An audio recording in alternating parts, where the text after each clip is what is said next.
Welcome back in, everybody. Welcome to the channel. My name is Twice. Today, hello, Spookster. I think we're going to finish our first playthrough of I Was a Teenage Exocolonist and see what changes happen based on that. We've got a couple leads on future events that we need to avoid and or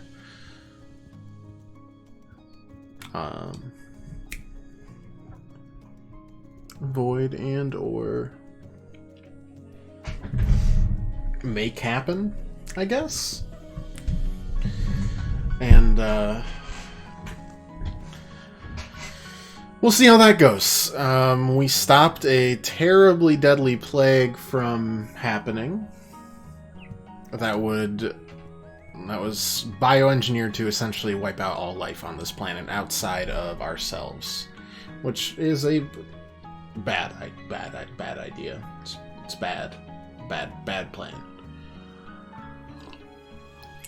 And that was carried out under threat of death by Tangent and Instance, but we stopped it. Other than that, the assaults have gotten more coordinated. We met a alien gardener. We met two alien gardeners. One of them doesn't like us and wants to kill us, and one of them is intrigued by us and has died at least one time, and it doesn't really matter. Ooh, nice. Yeah, honestly, that's about it, right? How are we doing on, like, friendships and stuff? Pretty good. I mean, we got Cal, Nem, Tangent. Dis is almost there. Nomi and Rex are pretty close. We got Sim.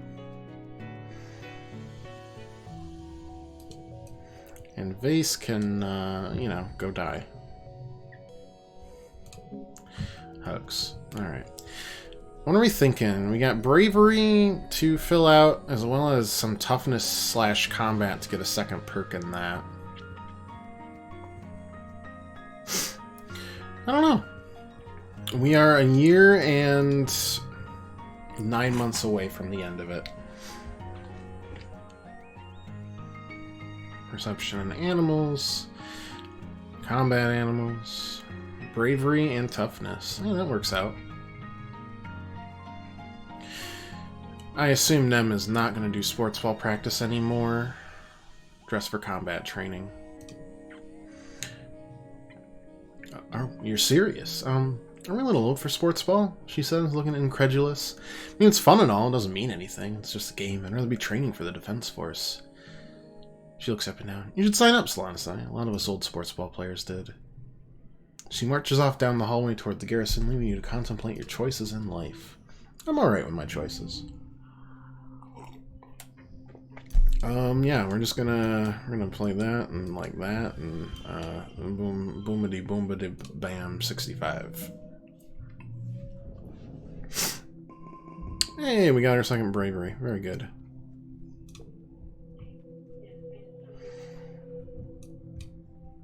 I think we've stopped a lot of absolutely calamitous, at least 2 to 3 calamitous events from happening. So I'm pretty happy with our first playthrough. Everyone exploring causes plus 10 stress instead of 15. Oh, nice. Perception kind of makes that null and void because we can just walk completely by it. But that's alright too. That's not bad. More wood for the present. Nope. It's not enough I already know how to draw and write and play video games. I can learn to knit or sculpt or make jewelry. Fair. Anyways, here's a crystal cluster. And Cal, here's a fruit.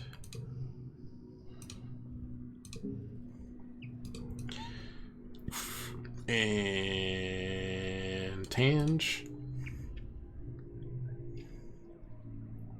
Too soon to give another gift. That's fine.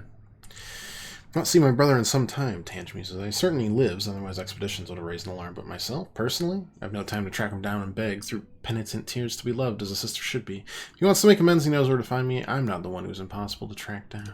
Okay, well, that feud is never ending. More med-based stuff, maybe? Biology and empathy. I'm intrigued. Because it's one of the newer activities.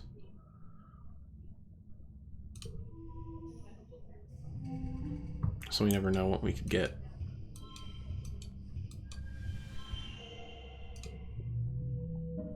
Oh, high score. Nice. Got 75 or above in a hand. New achievement. Look at us. One of the achievements is getting all 29 or so endings, so I'm not... not totally sure if that's gonna happen. But, hey, we're doing what we can. Still can't give you another piece of wood, though. That's a shame. Cannot tell if it's hubris to believe humanity will become the dominant species on Vertumna as we were on Earth. If nothing else, it's certainly survivorship bias. The family tree of humanoid species has many dead branches, so to speak. We're weak, defenseless, fragile, inefficient, and short-lived. That's only a few of our many faults, yet we dominated Earth. I have to believe it's possible to do the same here. I see.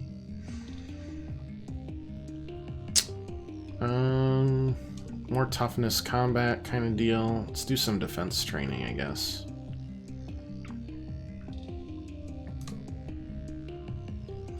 Nem is so serious these days. She's as bad as Chief Rhett, pushing you to train harder and harder. You start to dread sparring with her. She hits so hard it leaves bruises that hurt for days. Well, ain't that just delightful?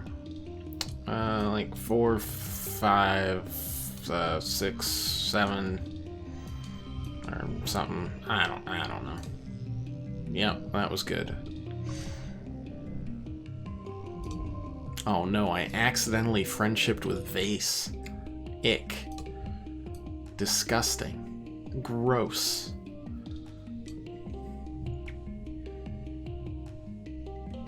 Spot Rex lying in his makeshift hammock, and he's not alone. He shushes you as you approach, placing a finger on his lips and indicating the person snuggled up under his arm is fully asleep. Hold on to the hammock, I'm going to try to get out. Between the two of you manage to get Rex out of the hammock without his waking his sleeping friend. Rex looks a little tousled and kiss-bitten, and his eyes are bright with mischief. Tired him right out, he murmurs, pleased with himself. What you need, Solanasai? I got you a present. It's more wood.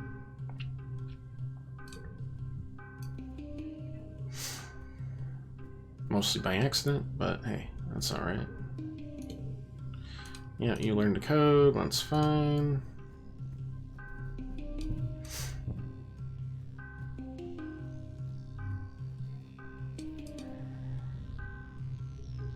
I have something for you. Actually, I don't know if you'll like any of this. Anyways, here's a strange device that you may or may not like. Does this change, or is this the same? This is the same. These is the same. But it's a nice de-stressor.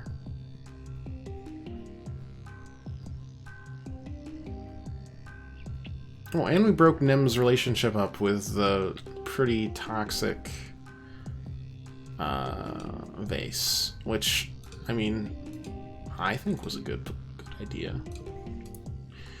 I guess we'll see. Right, next month's gonna be whatever replaced the Vertumna Festival, which I'm not looking forward to, but let's research some xenobotany, shall we? Ah, the radioactive plant we found.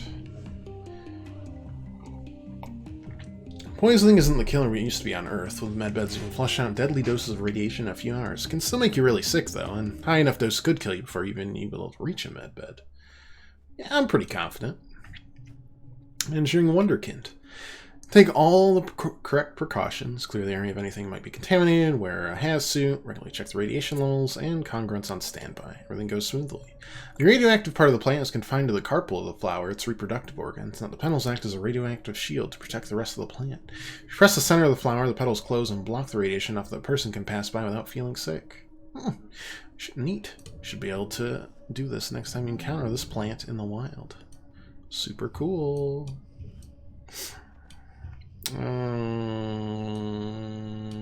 8, 7, 6, 5, 4. Technically. I don't know. This year, Governor Lum's ascension to the Vertumnolio stage is heralded by an entire military band, their instruments shiny and nano-printed new. They march out of command in formation, splitting and forming a phalanx at the foot of the stage as Lum takes his place before you. Spotlights turn on with heavy ka-chunk noises, illuminating Lum in a halo of floating dust particles. He spreads his arm wide. "Hello, Vertumna," his voice booms over the speakers. "Are we winning or what?" The reaction is mixed. You look around, it's easy to see the ones cheering the loudest are Helios and people who fully accepted their mentality like Nem. Stratos are more reserved, some even silent. Brett's one of them, his usual stony expression hiding his true feelings. Regardless, there's enough cheering that Lum has to wait for it to die down before he continues. "We're killing it out there, people. Every day we claw a little more territory from the savage aliens of this planet."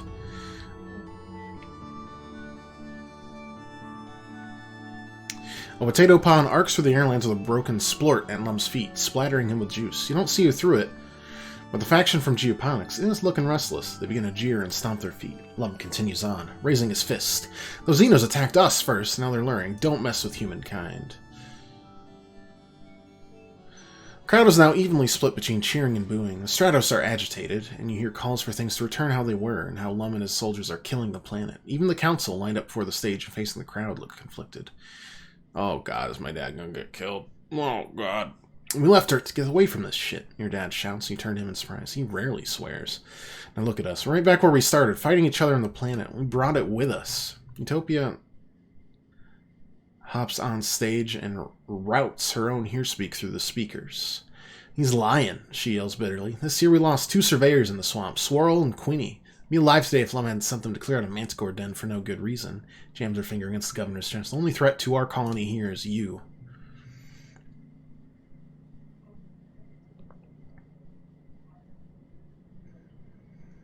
Lum's smile doesn't change, but his eyes go cold. He snatches Utopia's hand and calmly, slowly crushes her holopalm crystal with his thumb. You hear the crunch of bones of her hand before her feed cuts out. Utopia yelps as her knees buckle with the pain, her bravado gone. She holds her broken hand to her chest and is too shocked to resist when Lum shoves her off stage. The crowd is stunned into silence as well. Lum clears his throat and approaches the end of the stage, looming tall over the council. "Thank you for your input," he says, icily. "Your concerns have been noted. This isn't the buffoon Lum presents on his daily holoblogs or the nuisance he has when he visits a worksite. We see something in his eyes you only caught glimmers of before. Hatred. You Stratos are lucky we didn't crush you under our boots and take your colony by force," he sneers. "Before we got here, this colony was doomed. You're only alive because I was merciful. Just a bunch of burned-out hippie fugitives. What was your plan for surviving out here? Wishful thinking? Singing songs and talking to animals?" Laughter ripples through the Helios. "You," just to the council, jerks thumb his chest, "need us. Not the other way around. I'm done pretending I need to listen to your opinions. If you want to live, you'll do what I say." He stares at Dr. Instance, who glares up at him with hate in her eyes as he tends to Utopia's hand. "Maybe it's time to clean house," he threatens. "We need team players here, one who share vision for a future of Vertumna." After a few tense moments, Seek clears her throat. Sir, shall I continue with the traditional formalities now?" "Whatever. Do it if it makes you feel better. You're all cowards." Turns and stalks off the stage, his marching band scrambling to follow him with his exit song. As promised, there are no contests this year, but there's plenty of food and alcohol. The suns begin to set. The Helios, including Vase and them, head straight for it, look ready to party to the night. The other teams seem a little less at ease. Disc, quite predictably, has already left. I'd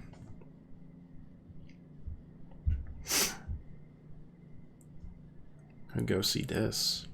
I don't know. Let's hang out with the Stratos. Oh, these guys are here. Cool. "No, I totally get it," Rick says, scowl. "They didn't used to be this mean. Sure, we all joked about how like we find you guys rubbing sticks together in the dirt after your nanotech broke down, but it wasn't like this." He jerks his thumb towards Vase and his group of friends who've wrangled themselves a live trip and are skewering it to roast over a bonfire. You hear its dying squeals from here, and as night falls, smell the sweet charred scent of it cooking. "No, they've always kind of been like this." Nobody shakes their head. "Just like total human supremacists. See something you don't understand? Pew pew, all gone. Want something someone else has? Pew pew, all yours." Lean back on their hands, look up at the night sky. In dust, the wormhole looks so peaceful and far away. You used to think me and Rex were like changelings, like aliens beamed in and replaced 2 human babies with weirdos. "I don't think you're weird," Cal says, eyes wide. "It's really great you two don't act like Helios." "We are Helios, though," Rex replies, and Nomi nods. "Some people dancing around that bonfire are Stratos. It's not about how you were raised. It's just about the choices you make. No one is just a good or a bad person. Only bad people think they always make the right choices." Dancing and feasting continues well into the night while you pass the time with your friends in the peaceful faction. Knowing the whole colony isn't into being soldiers and fighting Lum's war on nature makes you feel less alone, but you can't stop thinking about the governor's eyes as he crushed Utopia's hand today. As long as he's in charge, does it matter what anyone else wants? The week after Vertumnali is one of the hottest since you landed. You're supposed to take time off for a much-needed break, but it's so humid and awful, and tempers are short. Shortly after festival, you start seeing graffiti cropping up everywhere. Seems a lively, if not particularly civil, conversation between the two factions being held on the flat surfaces of the colony. Lum announces a zero-tolerance policy for political graffiti, but you notice that not every tag is being removed, just the ones against the war, of course. The atmosphere of the colony is oppressive, as thick as the choking dust heat itself. Everywhere you try to relax, people just want to talk about the war. To make matters worse, the sweltering nights are making your nightmares intense again. You return to work feeling more stressed than before. Great. Good stuff. Anyone got stuff to say? No, of course you do, Cal. You'll never run for Cal when you overhear him just around the other side of the geoponics dome. For the last time, leave me alone. Doesn't sound good. You get closer, find Cal facing down Rhett and Vase. They're cornered him, their body language calm and relaxed, while Cal's so angry he's almost shaking. Cal, please listen to us, Rhett says, spreading his hands. We're not here to conscript you. Can't force you to join the army. All I'm saying is I need good, loyal, strong young men like you on the front lines.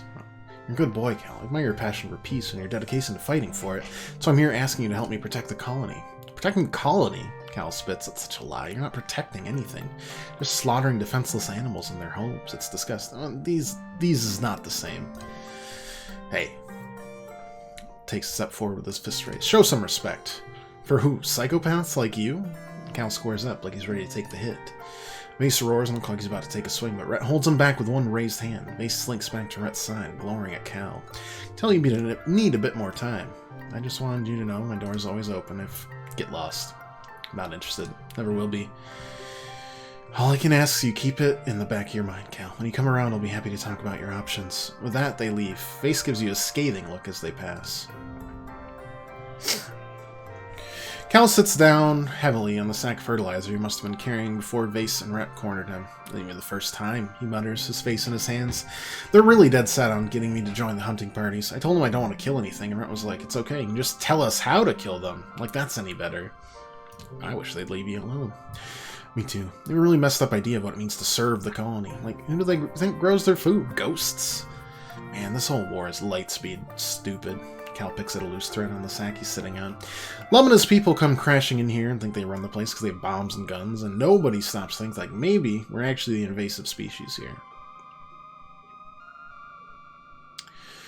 I mean, I would like to live in harmony with nature to a certain extent. I have a couple pets, good animals. Just feel like we showed up and plopped ourselves right in the middle of the food web, and we didn't even think for a second about the chaos that would cause on the ecosystem. We owe it to this planet to our best to try to understand. Maybe the answer's out there, he says quietly. You go on expedition a lot, right? Keep an eye out for, like, the answer to everything. Yeah, I'll do my best. Man, I wish I could still talk about the stuff with an enemy. He says, slinging the sack of fertilizer over his broad shoulders again. You can see why Rhett wanted to get him in the defense force so badly. I miss her. Miss that we used to be so close when we were kids, but she's gone all human supremacist now, and I just can't stomach that, you know? Yeah, I wonder if that changes at all.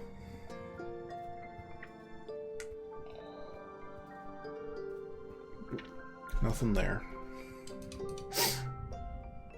Hug incoming. Friendliest friend. I don't know if that was because of hugs or because of other things, but... Excuse me. Either way, acceptable stuff. I'm terrified I accidentally am going to click I want to break up with you at some point. Good evening, pirate. How you doing? Have an egg in this trying time, Nem.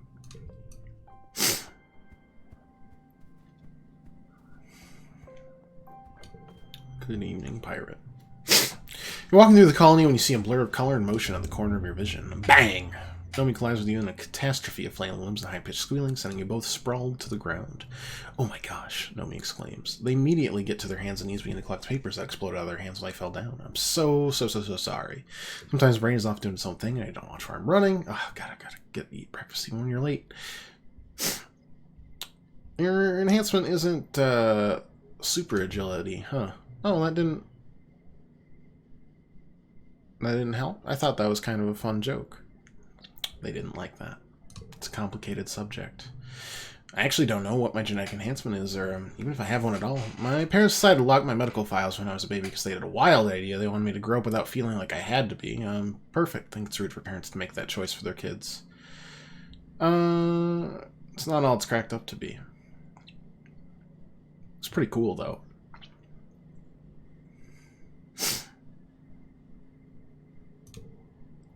Things for you to say, Mr. I have cool superpowers, Nomi exclaims. The rest of us have to get by on our wits and charm. Maybe I'm just like Galactic Cyber Prince Umiyama, and one day a talking Oppai will come telling me I have to defeat the Mecha Ultra Nether beings. I know my parents just wanted me to know that I can be anything I want when I grow up, and I don't have to be super strong or smart in order to be happy. They always told me nothing and nobody knows what's good for Nomi except Nomi. I really think that's true. They stop and turn to you looking serious for the moment. Sometimes it does kind of feel like, well... Sometimes I wonder if I'm only good at something because I have some kind of secret advantage I don't know about, and sometimes I think the opposite. Like, if I'm not very good at something, I feel angry because maybe I could have been good at it. It was really bad on the helium because everyone is really good at something. Usually things like marching. Being good at marching sounds awful. Shooting stuff. I thought maybe it would be a little different here when people are all kinds of skills, but no matter what I try, someone is already way better at it. I just feel like I suck at everything. Everyone sucks at first. It's the first step to being kind of good at something. That's from a show I used to watch. That's specifically from Adventure Time. Just FYI, which is an excellent show. Like, one of my favorite cartoons of all time. Anyways, it's fine. Adventure Time confirmed canon. That's probably the most exciting thing we'll have all day, and definitely not Mutinous Revolution. That won't happen.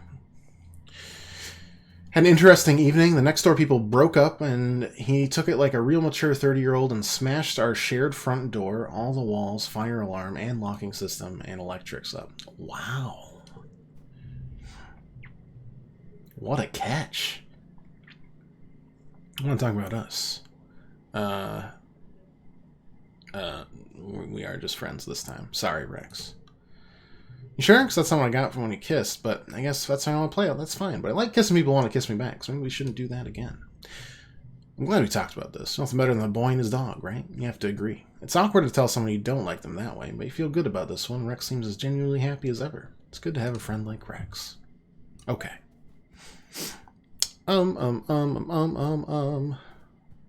Still looking for toughness. I know guard duty would probably give us toughness, but I'm not going to do it. Not doing it. Oh. It's the biggest brawl of the entire game of sports ball. Helios versus Stratos for the first ever Kombucha Cup.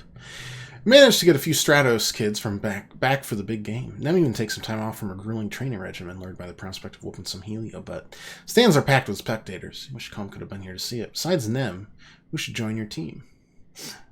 I mean... I remember Mars being really good, but Cal is like a brick shithouse now. Cal's certainly grown into the kind of man who looks like he can mop the pitch up with anyone, but he's still a big softy. You hope his tender nature translates into being a great defensive player. You put him on goal and hope for the best and go and get stuff. You want someone like Cal watching your back.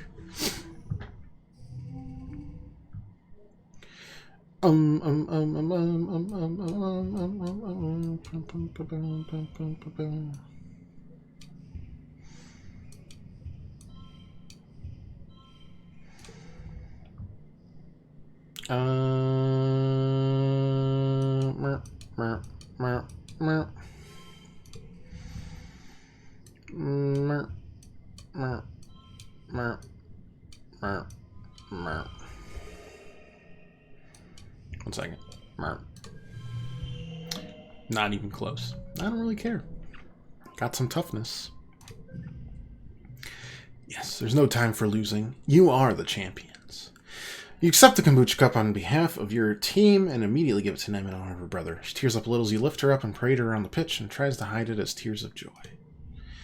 Helio team takes their loss pretty hard. They've all rallied behind Vase. You're a bunch of jokers, he says. No way you untalented colony losers could be a team of the most elite soldiers on the planet. I don't know what I expect from a bunch of criminals. Of course you cheat at your own dumb made-up game. Nice. Nobody cheated face. Council is evenly trying to defuse things. He may be a pacifist, but you can't be sure he won't defend himself if Face throws the first punch. Put down Nem, who stands proudly with her teammates against Face. The Elio kids are clearly agitated, as are your teammates. Only Rex seems to be holding it together from the other side. Hang around near the edges, try not to engage. Pumped up from the adrenaline you win, your awareness narrows to just the people on the pitch. The adults haven't noticed tensions are about to boil over. You have a sudden intrusive thought of smashing Face right in his stupid mouth before anyone could stop you. I love those thoughts. However, I don't actually have the combat capability. And also, it's more fun if we just ignore them at this point. And then foment mutiny and kill them all. Oh no! My loyalty increased. I'm not going to soil Kombucha's memory like that. I refuse. He's about as mature as the guy today. Yeah, that's wild. The only time I ever remember getting involved in a bunch of that stuff is, like, dorm life, because, I mean, you can't really escape it. Next door neighbors breaking up, next door neighbors doing whatever the opposite of breaking up is. It's all on display for all to hear and see, and it's wild. Quite an experience that I don't really want anymore, but it's interesting to remember. We're not going to explore until Glow, right? So do that.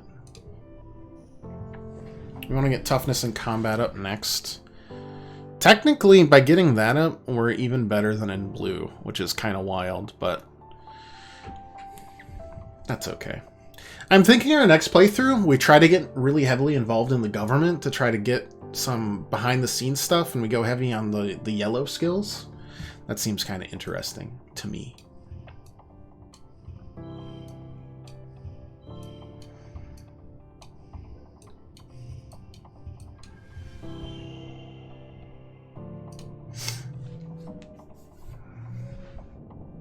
Like a 100% persuasion build, and then we'll see, like, organizing. Might still do perception and stuff. Classic Fallout tactic. My favorite Fallout tactic is being the stupidest person in the room. I am real good at it. And in New Vegas, they re-added a bunch of, like, low intelligence playthrough modifiers. So it's just a lot of fun to, like, bumble through life as a really lucky, really stupid character, because I got kicked out of, like, every casino, and I pretend I don't even know, like, how to play blackjack, and then, like, you'll get, like, a 20 out of 21 on a blackjack, and you'll hit, and it'll be like a 50% chance you'll get an ace. It's wild and hysterical. Lower than intelligence, so you can't speak language. It's pretty close. My favorite one is there's a facility somewhere in the Mojave, and it is locked up tight because it was some, you know, big tech firm back in the pre-nuclear apocalypse days, right? And if your int is lower than, like, it's like a int of 2 or below, or 3 and below, you just shout out ice cream for the voice activated lock, and that's what it is. Oh, that's a good one. Have I maxed out friendship with anyone? No, not yet. 98, 97, 73, 46, 51. Yeah, okay. One more sports ball. Fallout 1, if you're too stupid, you can't even speak to other characters. That is pretty cool. Nem's recruiting for the colony defense. I'm just gonna keep playing sports ball, because I don't really... Oh no, I lost friendship with them.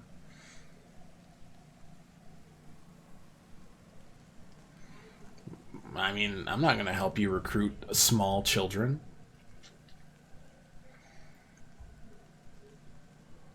She's still naive enough to something silly like sports ball.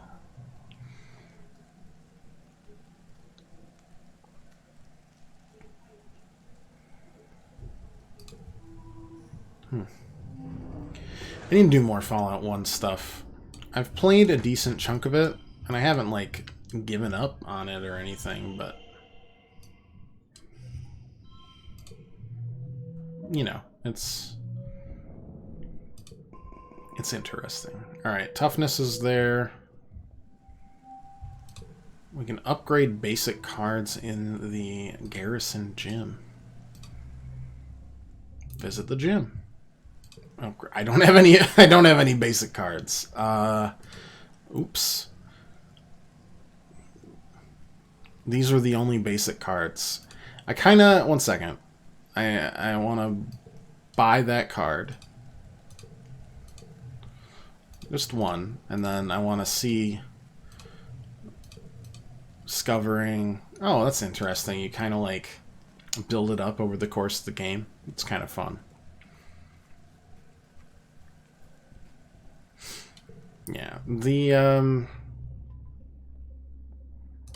defense training should get us where we need to be.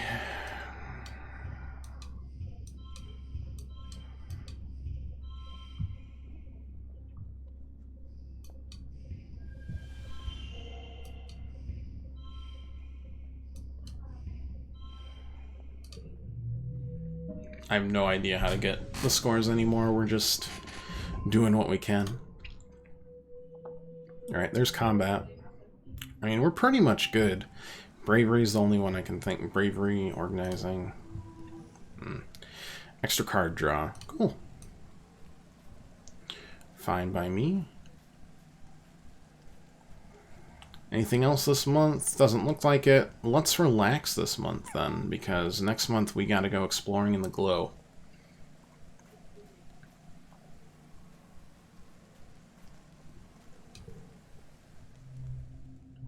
Oh, we have a spa?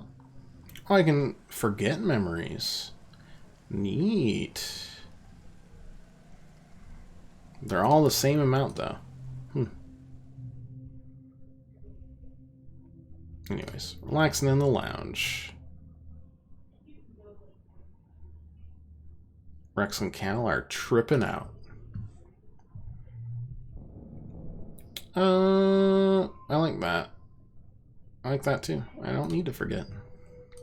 It's glow time, which means we got to explode. Explode the glow. Anything new here?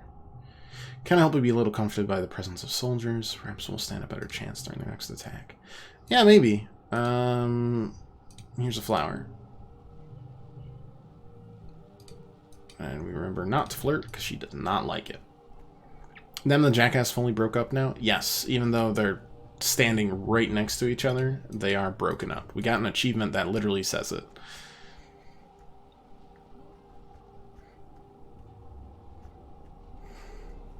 Which means there's probably some terrible things that happen if we don't do that as well. Pretty much every achievement I get, I'm just like, I feel like I've avoided something awful. Some easier than others. Sneak out to explore the glow. This is what Sim was working on, so let's see how this goes. No one's allowed outside the colony during glow. If you stay on the lookout outside so we know when to catch you. Also means you're out alone out here. If you get in trouble, it's going to be big trouble. You hope you know what you're doing. The familiar is unfamiliar during glow. The sky is dark except for the eerie light of the wormhole, seeming so much closer than it usually is, and the gloom makes the shadows deeper and more mysterious. So hauntingly quiet you can even hear the movement of animals, the beats of soft wings, a flump of something large in the distance. What's that curious sound? Just a dwarf's moth taking flight. It's usually dull plumage as an iridescent rainbow, glowing warmly in the dark of glow. Slowly glides through the mushroom trees. We've been taught to be terrified of glow since you landed here. There were monsters out there circling the colony and attacking anything they saw, but it's so much more serene than you were expecting. Maybe they were wrong, or lying to you? I don't think either of those things is 100% true. I think much more so It's a focused effort to destroy us by one of the other gardeners. Come across a sawmill that's been shut down for the season. There's movement inside, and something in there is yipping and moaning in pain. You approach it carefully, find that some sort of dog-like creature has gotten trapped in the machinery. It growls at you and blinks its eyes, then its other eyes, then its other eyes. Boy, it has a lot of eyes. Loggers won't be back for weeks, so this creature will surely die slowly and painfully. Looks worn out already, but still dangerous. Alright, well, let's release it. Try to come near, but it bites you ferociously, nearly taking your hand off. You don't see a way to safely free it. Let's watch it then. Once it realizes you're not here to eat it, it slumps down to nap. You feel an irresistible urge to do the same and fall into something of a trance. Then something bizarre happens. A massive shadow drifts into the lumberyard, coming between you and the creature. You have the sense of an immense presence, something massive but graceful. Not quite sure if you're dreaming, but you feel rooted to the spot and unnaturally calm as if you've been drugged. The shadow stays a while, observing you curiously, then it drifts away again. You blink, coming out of your trance. What just happened? Did you fall asleep? Look back over to the machinery and realize trapped eye beast is gone. You aren't sure if you should feel relieved or terrified. Was it freed or eaten? You decide to get the heck away from this place now and ask those questions later. Alright. We want to see all these events because we've never seen these events before. We skip through them otherwise because, you know, duh. You're amazed at how peaceful it is out here, but it's not what you expected. You stay out of sight of the watchtowers and slip between the mush trees. It's eerily silent, as if the forest is holding its breath in anticipation. It really is pretty out here, with all the plants and animals glowing, especially the wormhole filling the sky above you. Neighbors become wild. Values are wild. Oh my god. I stress myself out. Crane your head up to look at the wormhole. It's so big you feel dizzy and end up stumbling over a gnarled root. Ouch. As you're lying on your back in pain, you're still transfixed by the wormhole. It's dark against a dark sky. Looks like these ones are being watched especially. So it moves, it shimmers with a million colors, churning in slow, fluid motion around the perfectly black hole in the center. You can't see it. You've been told the wormhole high above is shining with ultraviolet light. It's invisible to the naked eye, but absorbs and re-emitted as visible light by the flora and fauna around you. Hurlpalm calls it a black light. It says that people on Earth use similar, much more concentrated light as decoration. Decoration, yeah, sure. Specifically, crime scene investigation and bowling alleys, but, you know, that's fine. Come to a dense part of the path where the gnarlwood surrounds you and blocks out the sky and the wormhole above. Long threads that look like hair are hanging down from trees. Strange, you've never seen these during the rest of the year. Let's take a closer look. Strands are sticky like a spider's web, so sticky you might be caught if you try to push your way through it. Well, let's cut my way through it then. Skill of the plas cutter comes in handy as you're able to cut a Solacini hole through the sticky hairs without accidentally getting them all over yourself. Seriously, the stuff is like super glue, and the strands are extremely tough. Get a small piece on your pants, and pretty sure it's never coming off.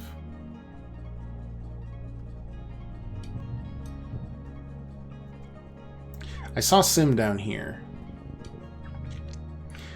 Come across a strange rolling river in the sky floating just over the mushroom-capped treetops. It reminds me of the old Earth vids about the Milky Way and the Northern Lights. It undulates to the left and right, a river of luminous mist.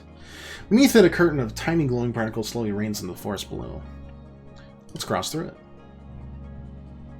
As you forward beneath the shining sky river, you're surprised to see Nem run past you. Hey, slowpoke, she says, turning to shout at you. You're gonna miss the game. Come on. You're drawn into a game of sports ball with your friends. Even Tammy's here, handing out cookies and juice. It's a beautiful day. The heat of the sun's on the back of your neck, balanced by a pleasant breeze. Adults begin to gather in the shade of the stratospheric to watch the game. Everything feels perfect and wrong. It starts with a nagging feeling as you pass the ball to Mars. Something about this isn't quite right. That's right, I'd never pass to Mars. You shake your head, returning from your fantasy to find yourself standing in a thicket trying to bounce a puff shroom like it's a sports ball. It's a relief to find you back in reality, though you're a little sad for your lost youth. A strange river in the sky seems to have dissipated. You only received a little exposure to it. It's a small dusting, but you have to wonder what would happen if you had gotten a heavier dose. Just don't want to see the decoration in a cheap hotel room? Yeah, that's not... At that point, that's not decoration, that's just sanitizer. But, you know, it's fine. Area is dotted with huge circles of glowing mushrooms, each one nearly a meter in diameter. The bare grass in the center of the circles looks remarkably lush. Let's take a closer look. Crouch down to analyze the mushrooms. It's a species you don't recognize, but your holopon reports they live underground most of the year and only pop up during low season. This close, you notice the entire area inside the circle is sunken and the grass has been flattened like a footprint. But it won't be big enough to make this. You decide not to wait around to find out. Yes, I see Sim, guys. Don't worry about it. It's fine. I want to make sure we grab everything that we can. There was no mushwood this time. There's even a fourth area we haven't been able to explore yet, which is crazy.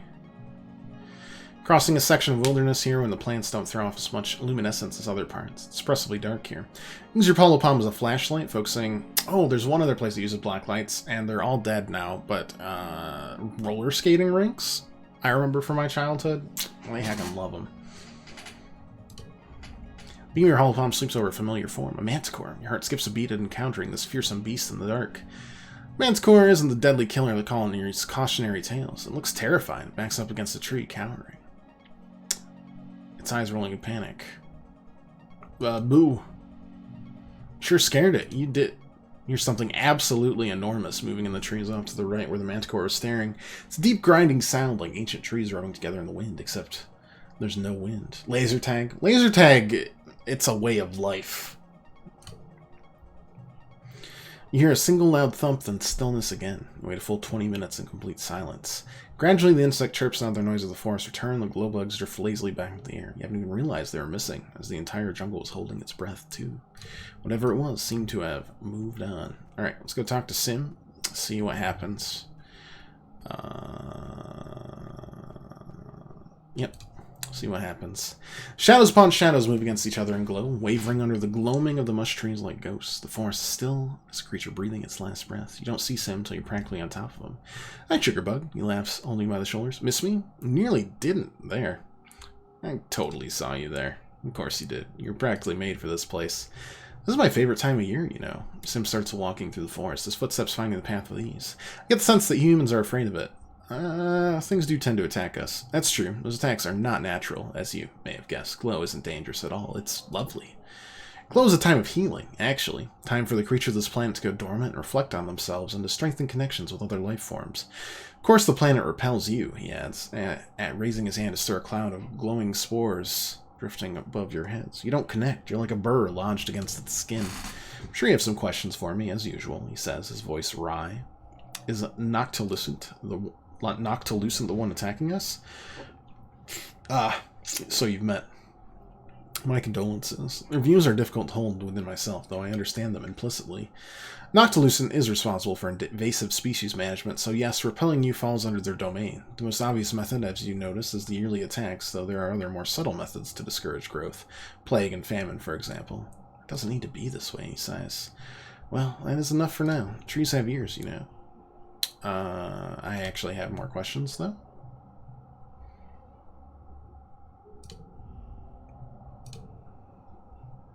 Seriously, what's up with the wormhole? Just like that? You want me to unravel the mysteries of the universe for you? Suffice it to say, I don't think you could fully understand it, even if I explained everything I know. Truthfully, the wormhole is older than even this planet.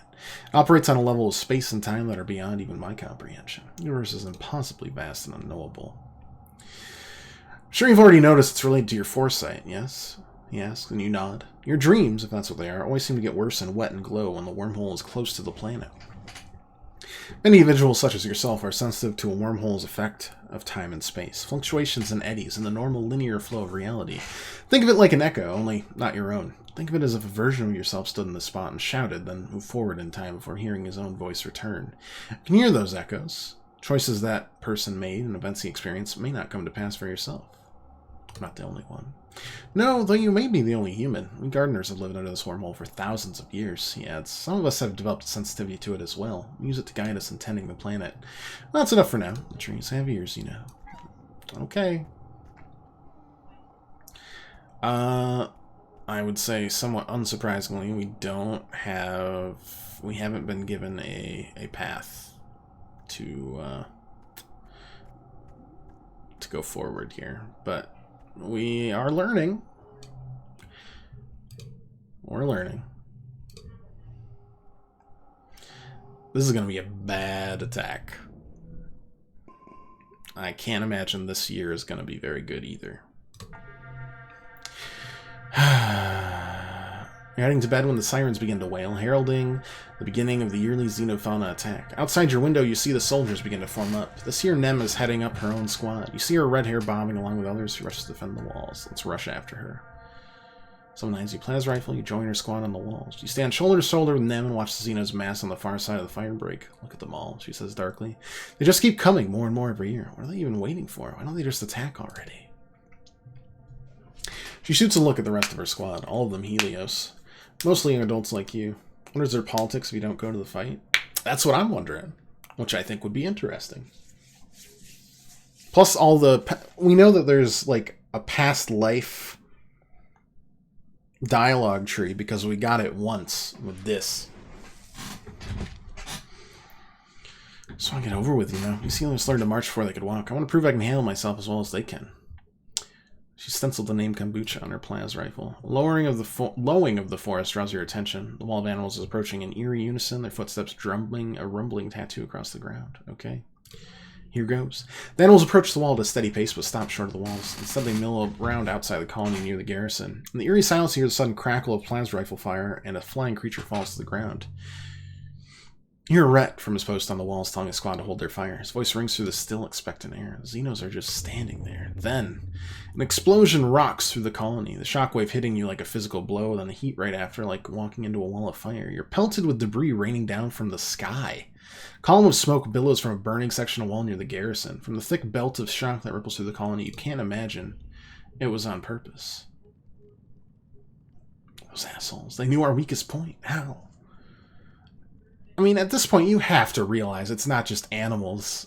I mean, years ago, honestly, but, like, come on. Protect the gates. Shoot them from the walls.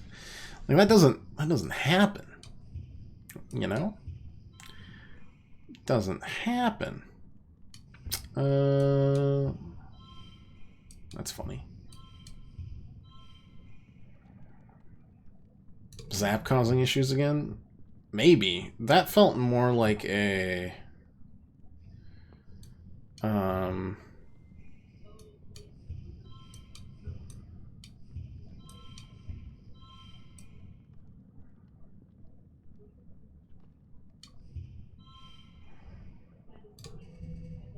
like a planned attack on what they said was their weakest point.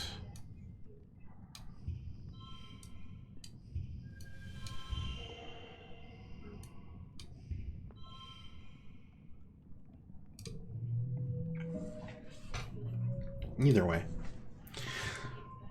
+1 colony defense. Xenos pour through the smoking hole in the wall, wave after wave of creatures of all sizes, fist-sized insects, all the way up to megafauna like bushbubs and muckwalkers, great lumbering beasts, likes which you've never seen.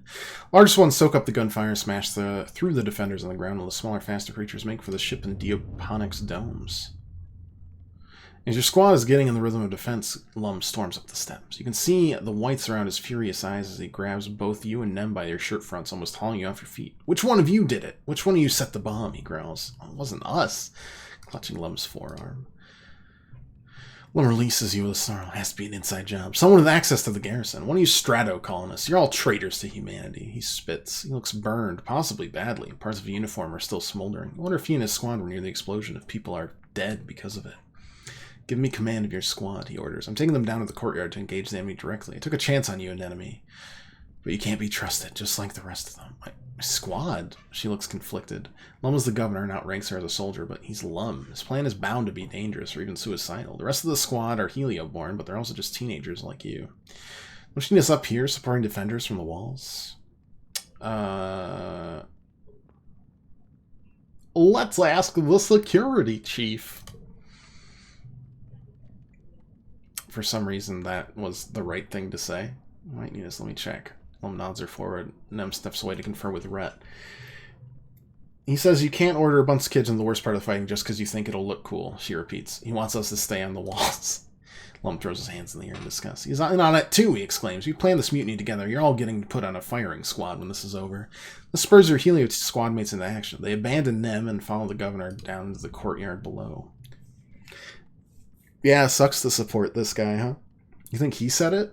That would be quite the trip. I don't know if he's that crazy.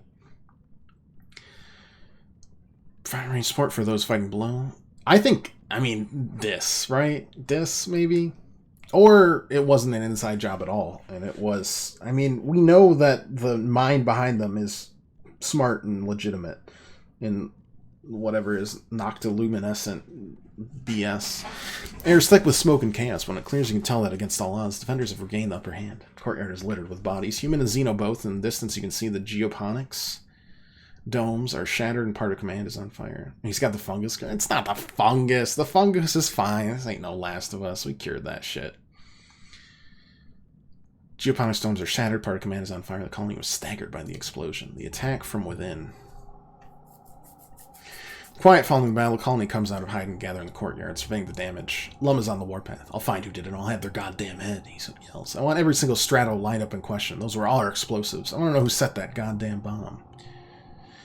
You and everyone can strand are hauled inside and question their whereabouts prior to the attack. Everyone, that is, except Dis. He's nowhere to be found, dead or alive. Gulp.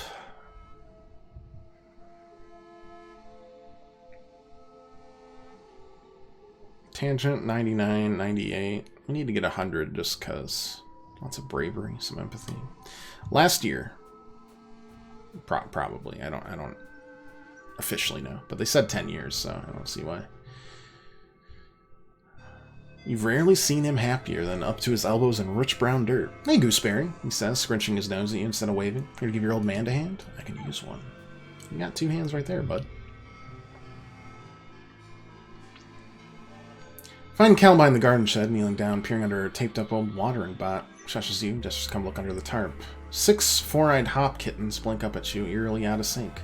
Haven't seen their mom in a while. I don't want to touch them in case she's still around. Smells me on them, but one of those damn jarheads probably got her. That sucks. Have a fruit. Oh, medicinal herb. Tangent likes those.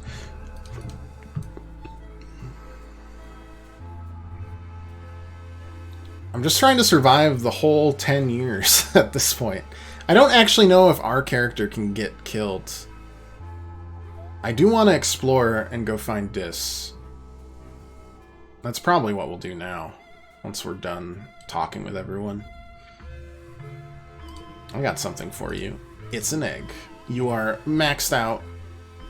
You are 10 out of 10 hearts. Nice. Go with Garrison looking for Nem, but she finds you first, pouncing on you, wrapping her arm around your shoulders. Buddy, friendo, pal, she exclaims. She leans in close, smiling wide with barely contained energy. If I don't do something a little wild, I'm gonna go bonkers, she says, so all you can hear. I'm so stressed out, and I feel like I gotta do something extreme. Like I want to strip naked and climb to the top of the colony and scream until someone makes me stop. Like I got bugs in my brain. So I got an idea, she continues. And I need you to come with me, so I don't cower out. Nem leads you by the hand to one of the lesser used hallways to the garrison. So you come to a small room. Inside are 2 barber chairs and a table next to some dangerous-looking but delicate machinery.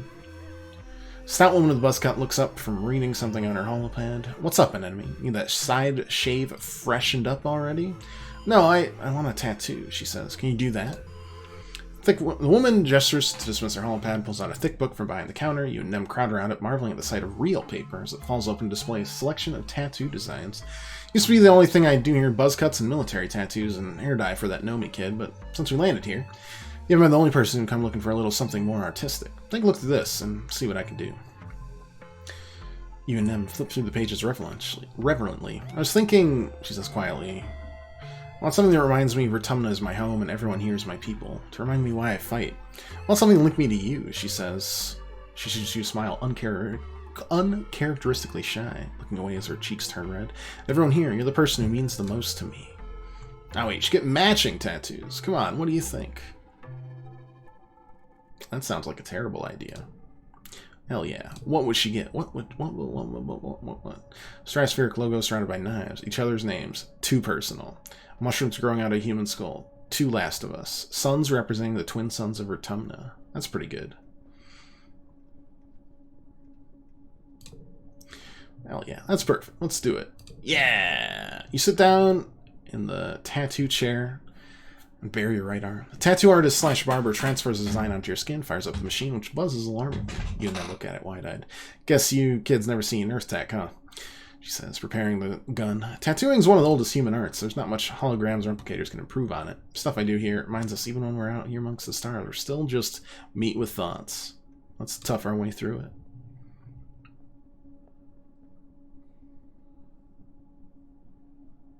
I'm pretty tough. Takes about an hour for the tattoo artist to get down the bold first stroke. An hour. Holds your hands the whole time. Our steps leans in and gasps. Looks so awesome. This is the coolest thing we've ever done. This is galactic. Not what I said. She says, her voice a little wet. Wet. Wet. Your best friend on Soul Rock. You've always been here for me. I'll always be here for you no matter what. Thick and thin. Nem sniffles and looks embarrassed. Man, it's dusty in here. Tattoo artist returns, finishes up your tattoo, and moves on to Nem. She takes it bravely, though she sometimes squeezes your hand so hard it almost hurts. Afterwards, you go back to your room to decompress and admire your bravery. Nem flops onto your bed, climb on after her, careful of your aching arm and your newly wrapped tattoos. I can't believe we did that, she crows, kicking her legs in the air. That was so awesome. Thanks for coming with me. Probably wouldn't have done it if you weren't there, and I probably would have done something way more reckless. Of course. We're best friends. We sure are. Toothily, except for that tooth right there. That one, not there. You guys know I used to have a huge gap in my teeth? Like Michael Strahan level? Got it from my dad. Oh, she actually is worried about Dis.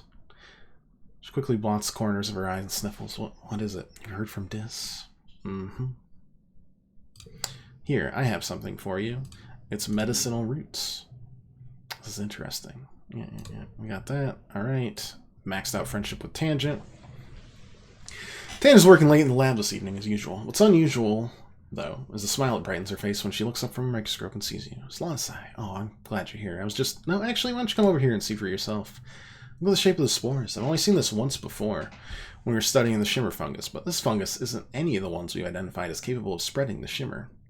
Pushes you aside, looks through the microscope again, and makes more notes on her HoloLens. Just when I think we've got an understanding of something.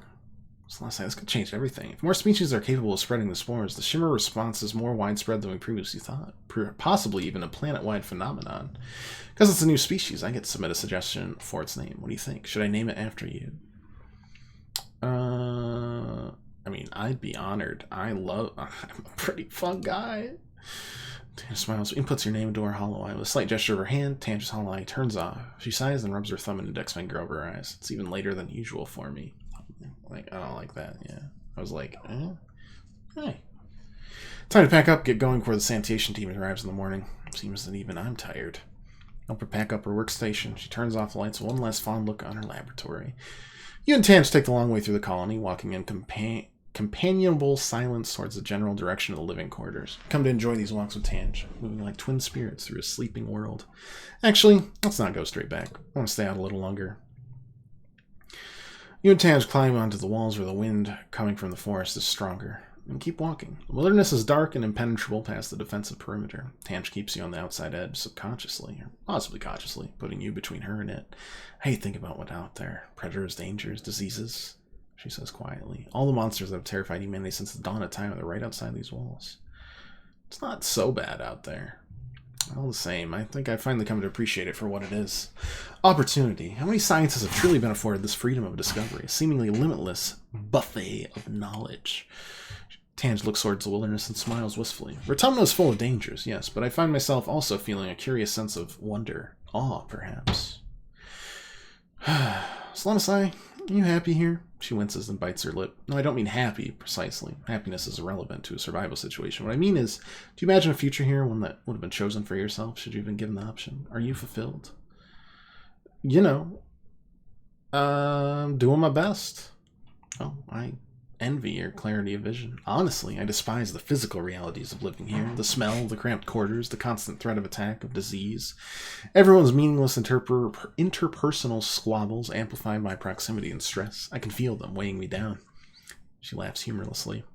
We don't have a choice, do we? Therefore, the only rational decision to make the best of what we had. To accept otherwise is to accept misery and death. That's the Tangent you know so well.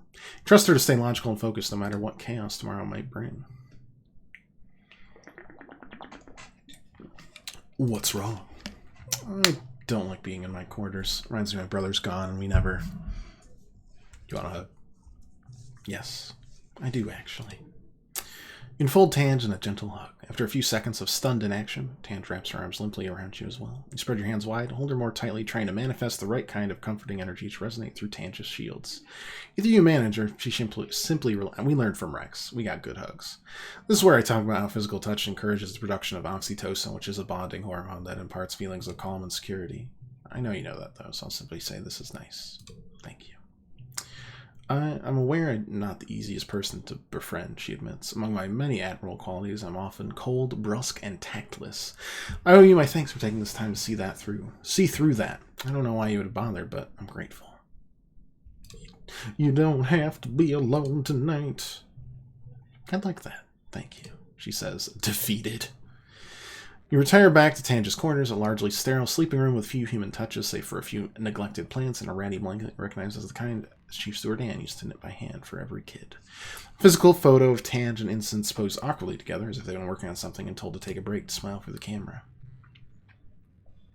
Keep Tange quiet company for a few hours, trading bits of conversation until the first sun starts to rise. You look over and see Tange's eyes have closed and her face finally gone slack in much-needed sleep. You pull the blanket over her and close your eyes as well to catch a few hours before you're both expected back at work. We got a couple achievements there for maximum loyalty, or friendship, or whatever.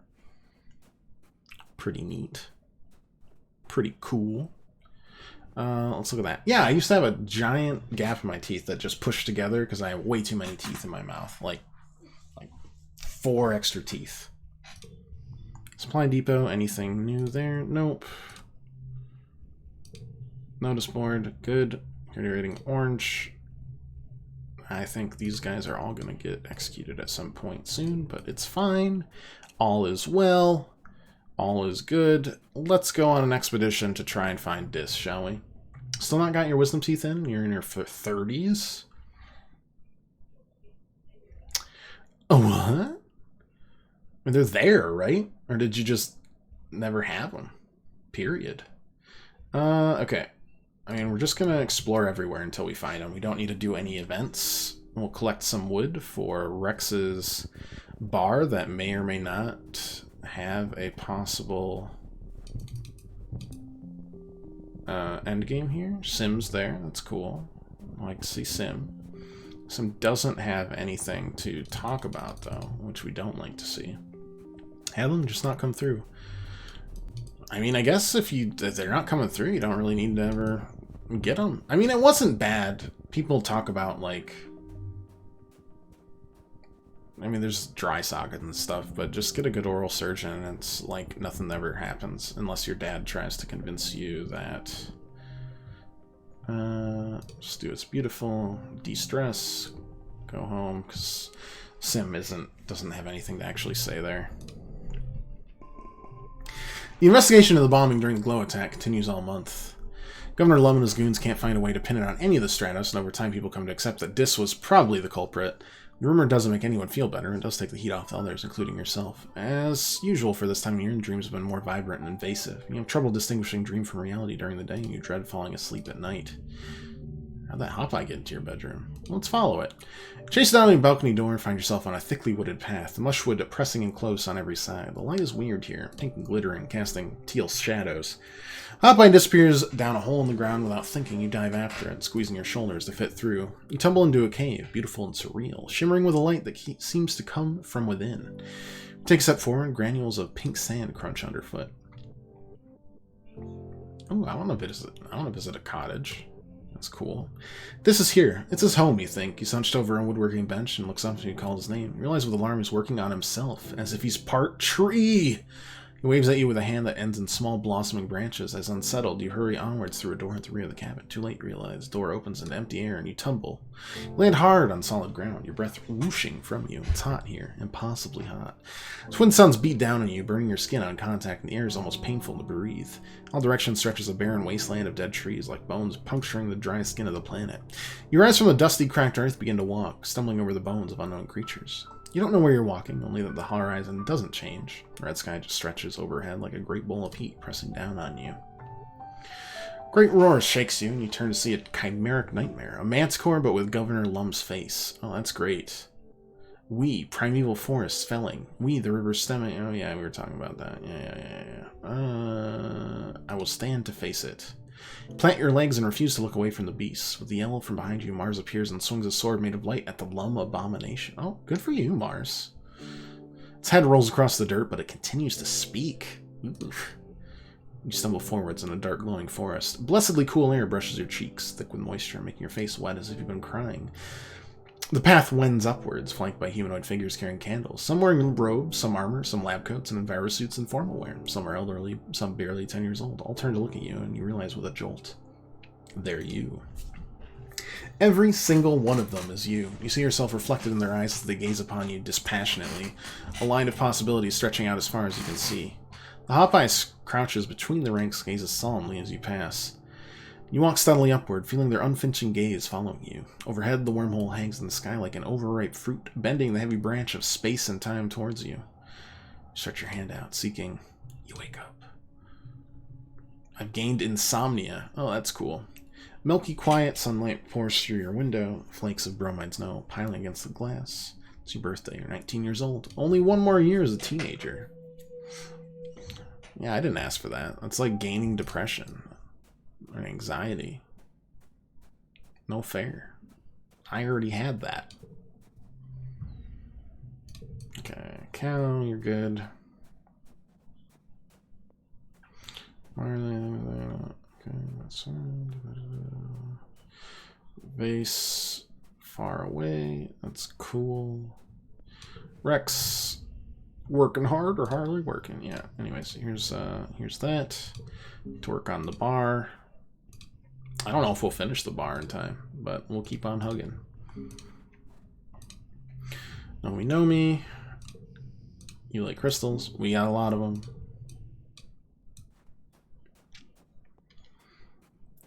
And we're just going to keep on exploring each of the various areas.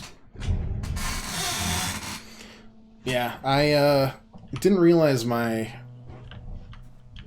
dad also looked like me in his 20s and 30s, so when I saw a picture, I was like, oh, I'm not like my dad. My teeth, closed up, but he showed me a picture in the last year or so, and it was just me, but in 1970, and I've been wrestling with that for days. Not days. Multiple days I have wrestled with that. That makes sense. Oh, hey, Sim. Slanasai, forgive my directness, but you must come with me now. Please trust me when I say I've done my best to argue on behalf of your kind. I hope only for the continued survival of humanity. Ominous. He crouches down to slide into a hidden opening under the roots of a tree. You follow, feeling strangely if you're crawling to the belly of some animal. You emerge into a cave filled with a hum of strange machinery. A bank of ancient-looking control panels and crystal tank of glowing liquid seem to have grown out of the natural rock. Mineral deposits for moisture trickling down the walls have reclaimed some of them. This is the array. As I explained, this body I wear is only a vessel. My consciousness, the person who I am, is stored in the array. I return to it regularly, storing my body in the regeneration tank, while I back up what I learned that day into the array. Physical forms are prone to injury and death. It's temporary, but highly unpleasant. Therefore, the Overseer prefers to remain in the array. Please take hold of these interface handles. Oh, trust me. I already know how to use them. The word software would be more accurate. Let's play it cool. I'm the Overseer, the voice continues. I speak for the gardeners. We will now show you what we are. I'm as ready as I will be. A civilization called the Convergent Domain once existed on this planet over 20,000 years ago. In your mind, you see their dominion stretch pole to pole, their farms and solar arrays glittering on the surface as their massive cities tunnel below. I already know about that. We are aware of that. We know most everything that happens on this planet. Its voice dry in your mind. The domain created the gardeners as their ecological control system, a vast network of artificial intelligences stored deep underground in a digital array.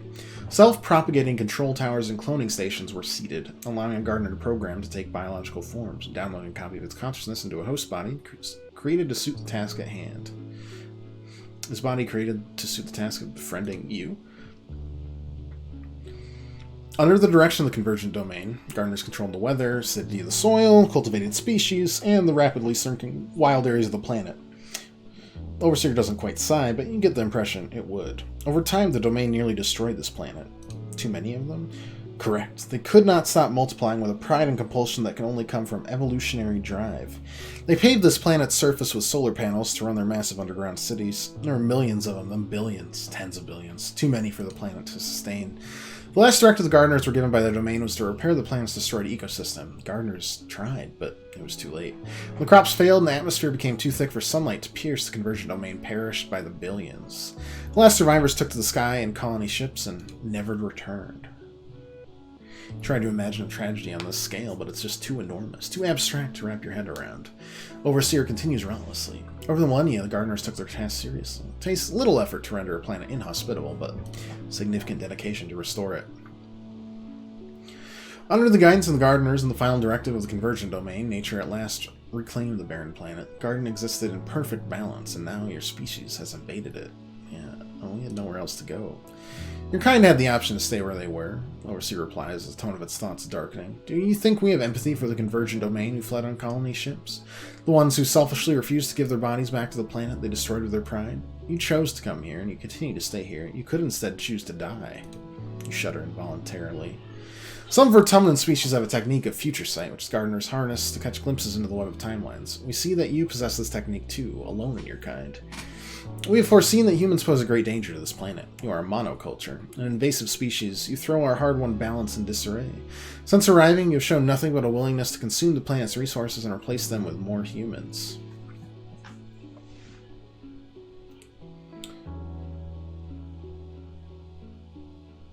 I mean, I don't know what to tell you. I mean, I'm kind of sorry we ever landed, personally. Your guilt is inconsequential. We've observed that this emotion makes humans behave defensively. They avoid the cause of guilt, or worse, try to destroy it. No, it's better to pull a blighted plant from the root. Most gardeners would prefer to stamp humans out like encroaching weeds. Instead, we have tried using ecologically compliant organic methods. We are impressed at your tenacity to withstand these eradication procedures, the early attacks, the famine, the pollen, not random occurrences at all, but gardener tactics to encourage the eradication of pests. But symbiosis speaks in defense of your kind and took effort to convince us you were sentient and capable of communication. You present us with a quandary. You come from the stars, refugees of a catastrophe of your own design, one that you are intent to recreate here on a planet which still bears the scars of the last time it was used carelessly. So we ask, what are we to do with you? I mean, I don't know what you want from me. I'm 19.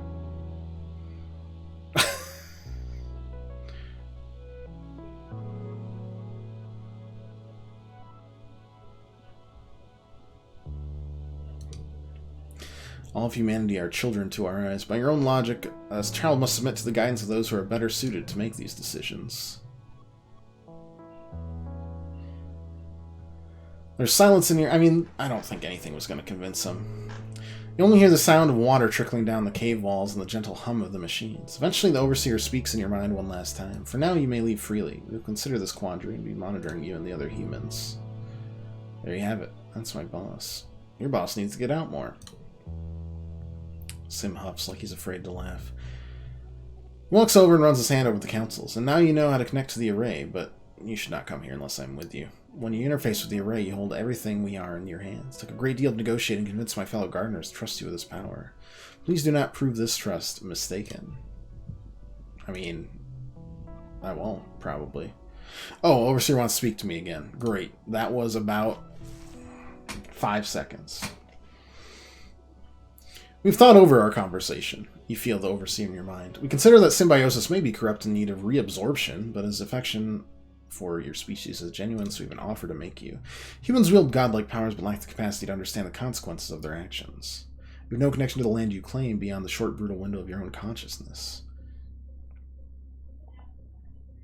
Our offer is this. We will not eradicate your colony. Instead, you'll be tended to, just as the gardeners tend to the rest of the planet. You'll be given fresh water, clean air, and good soil, and be protected from outside harm.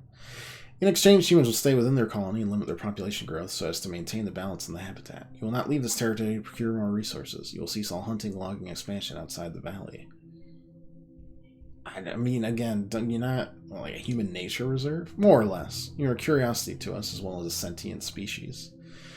We'd like to preserve you without endangering the ecological balance of the planet. Now you will go and convince the others of your species to agree to our compromise. Okay. I'll try my best. I don't think it's going to go very well. An envoy will visit in Glow Season to discuss it formally. To be clear, an armed envoy. You suggest making yourselves looking non-threatening by then. That seems like it went well, he says. Fought hard for them to consider options other than eradication. Glad my trust in you was correct. Oh, we got Sim... So we maxed out Sim's loyalty, or friendship. This man, or rather this ancient artificial intelligence resembling a man, has pushed his directives to the limit to help humanity. Time to poison Zap. His interest started with mere curiosity, but over time he's come to love humans and value survival. Has he made a mistake? Oh yeah. Big time.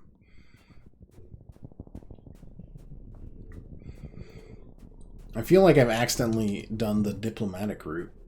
Well, I don't know. I don't think there's any accidents here in the end. It's just us doing our best.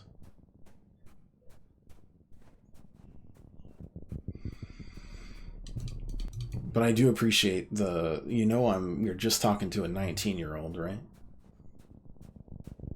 Just me. Little old me. There's Nomi. Let's run over there. Sprint to the sound of distress. Nomi seems to have fallen headfirst into some kind of Nomi-sized flower. Is it eating them? It's engulfed Nomi's upper torso. Its petals pulsing as it pulls them down further. Use your plas cutter to figure out part of the creature to cut without hurting Nomi. Alright. This won't be too bad. We can do that, something like that, and that,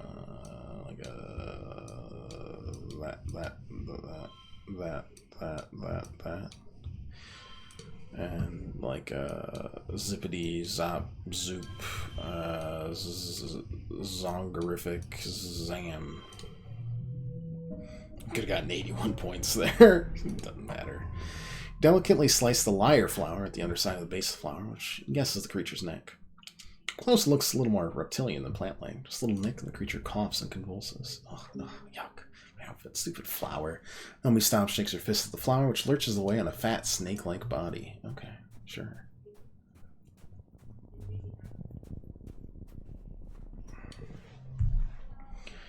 Let's enjoy the sunset. And then go home.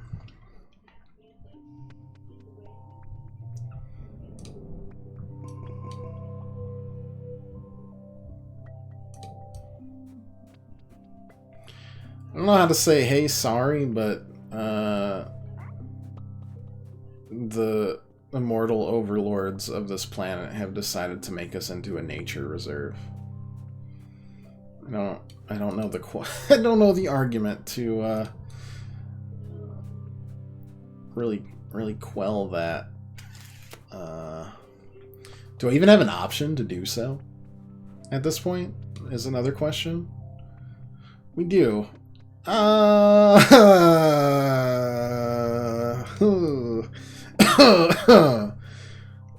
You're not wrong. Not wrong, pirate. Alright. 2 more places to explore before I can't put off doing that. I don't think it'll go well. Let's turn back. I didn't actually want to click that. I want to click that. Sim is over here. Existing. Hey, could we not get put in a nature preserve?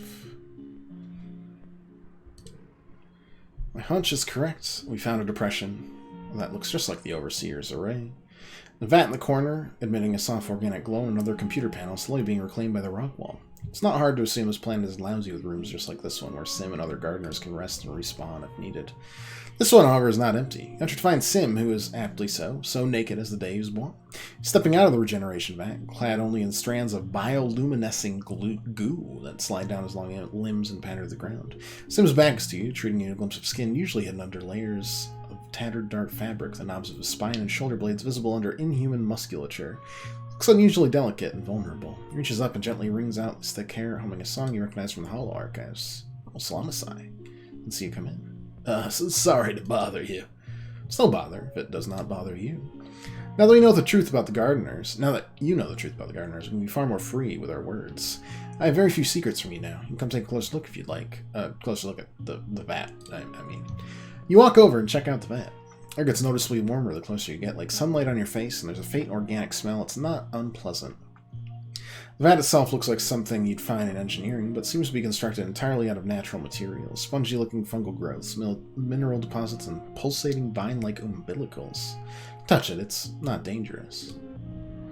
Sim sits down beside you, now fully dressed. His fingers alight on the surface of the liquid as well. Glad we can talk freely now, he says. Is there anything you wish to know about me or the gardeners? How many gardeners are there? It's hard to say. Theoretically, an infinite number of instances of the software that comprises a gardener. And many gardeners, such as the Overseer, find they do not need to take physical form at all. There are only a handful, like myself, who do. Die and being reborn, what's like that like? Born isn't the right word, it's more like reopening a program after a system crash. Everything's still there, perfectly preserved, except for whatever I added since the last time I saved my work. Functionally, it feels more like teleportation. Dying? I'm certain death can be extremely painful. Depends on death, I assume. I have no memory of the moment of death, though I've died many, many times. And that, we are the same. Tell me more about the gardeners. Compared to the gardeners, humanity is short-sighted. Sim sighs. You're often unable to conceptualize present or future behind your current lives and those of your direct descendants. Gardeners think on a much larger scale. One spent 400 years as a mush tree just to avoid talking to a gardener whose methods I disagreed with. Juvenile, I know, but when your memory spans tens of thousands of years, 400 years is trivial. And it gave me a true appreciation for all life. One that goes deeper than I can describe. Gardeners are Vertumna. How old are you? Question has many answers. This consciousness has ultimately been in existence for over 20,000 years since the creation of the gardeners, but that means very little. Certainly don't have 20,000 years experience as a bipedal, anthropomorphic, organic capable of speech. This body is why it's only minutes old. Do you like being a gardener? Does the wind like being wind? I'm sorry to be cryptic after I told you I would not, but there's really no other way to answer that question. I am what I was created to be. There's a beauty in that, and a clarity of purpose that makes me feel fulfilled. I do not experience existential angst like a human does. What should we humans do? If I knew the answer, I'd tell you. Sim replies, placing his hand on top of yours. Practically, I do agree. Pragmatically, I do agree. The other gardeners. If our purpose is to protect the biosphere of Vertumna, and if humanity poses a threat to that, then by a letter of our own design, humanity must be eradicated. However, I love humanity. I think you all are an incredible species and be ashamed to destroy you. I feel like doing so would be a violation of the spirit of the Convergent Domain's last decree, and perhaps redeeming you will be the greatest act of love we could perform in the name of our imperfect creators. I'm good. On the answers. May I touch you? This body is new and all of its senses are heightened. I confess I find myself unable to stop myself from wondering what it would be like to touch another while I'm vulnerable to sensation like this. Okay. Marvelous. Truly a texture I've not been able to replicate in my own bodies. He rubs his thumb over your eyebrows and your cheekbone. His fingers dance down the bridge of your nose and let it dip into your filter? Oh, this thing. Sorry, I haven't seen that in years with a beard. Sorry. I'm taken by a non-ancient AI. Apologies. Yes, that is a concern for certain humans, isn't it? I'm not aware you felt the same. My apologies. I'd like to go outside. Have you ever swam in the lake nearby? It's incredible, especially when my senses are heightened. I love to feel the sun water on my skin. You're welcome to join me, if you like. Okay. Cool. Getting seduced by a hot alien guy. Very neat. Looking for a possible terrorist. Like the rest of the planet, the valley is home to some strange plant and animal life. You find Utopia puzzling over a jelly arch. Oh wait, we've already done the jelly arch, right? Yeah, we already did this. We give you a crystal, and then we get kudos, and then we've done that one before. Yeah, we have. Do they even have gender if they're a mushroom? I don't think all of them are mushrooms. What's your obsession with mushrooms? I think it was just the shimmer that was the real big mushroom thing. Though I guess everything's connected in some way or another here.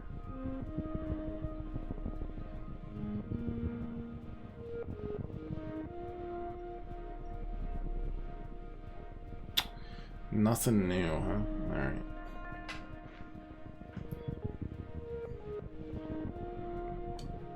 I don't know where to get the other pets, honestly. I'm gonna bet on the Manticore. Curses. I lost. Go home.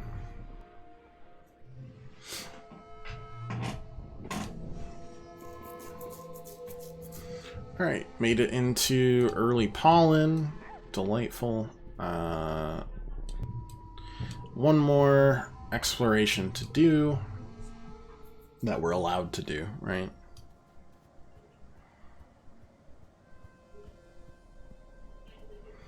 Still don't know what those are for, if they're for anything, those strange devices.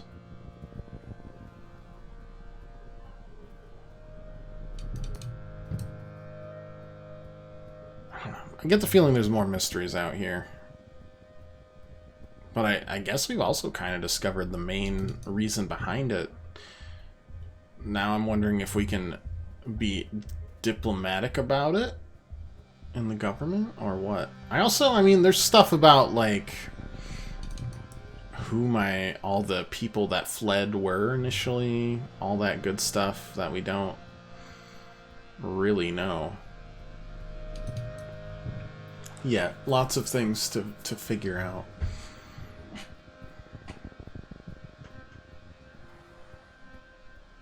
If we're given a chance. Which is, at this point, hello, Spookster.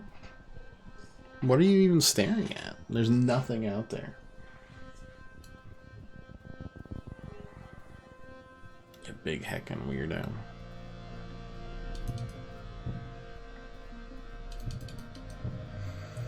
I am surprised we can't,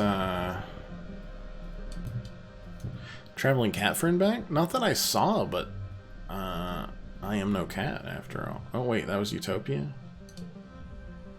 Oh wait. Found Dis.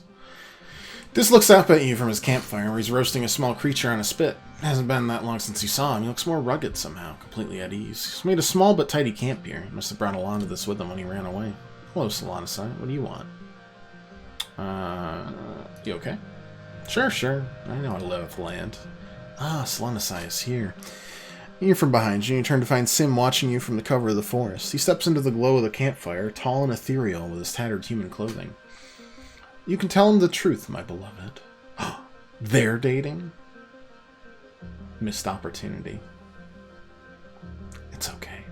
You and Sim, what's going on? Yeah, me and Sim. Understands what it's like to be different from everyone else. I'm happy for you. Thank you, but I guess I do owe you an explanation. I'm going to be a gardener, he says without preamble, the same way they download copies of their brains into physical bodies. I would have thought this would have been something that Tangent would have liked. That's kind of interesting, though. That's her brother. Same way they download copies of their brains into physical bodies, they can do it in reverse. They're going to make me part of the array. And being around Sim makes me realize what I've been missing. You know the old Earth fairy tales about changelings, right? Like, I never fit into the colony, and eventually I realized I never fit in with being a human, either. Not being afraid of death and pain like everyone else, like every other living thing. It changed who I am. What I am. I should tell you, this wasn't my idea. Not this, nor the bombing. I'm truly sorry for what this was made to do to your colony and the tragedy that followed. It should have never been allowed. Noctilucent and the other gardeners made me a deal. Blow up the colony during the next attack and they would let me become a gardener like them. I thought it was fair. I get to be with Sim forever. He smiles at Sim. I'm not sorry I did it. This continues, turning away. You came here to bring me back. Forget it. Like Sim said, what's done is done. I'm not going back. My future is with the gardeners, he says. They need me. They want me. I can bring them a human perspective, you know? For all humans suck. Pretty good at finding new ways of doing things. I can teach them how to change things to make them better. Okay. Sim. It was a surprise to me as well, but we cannot change this deal dismayed with Noctilucent, and it may be beneficial. Gardeners are in danger of stagnating.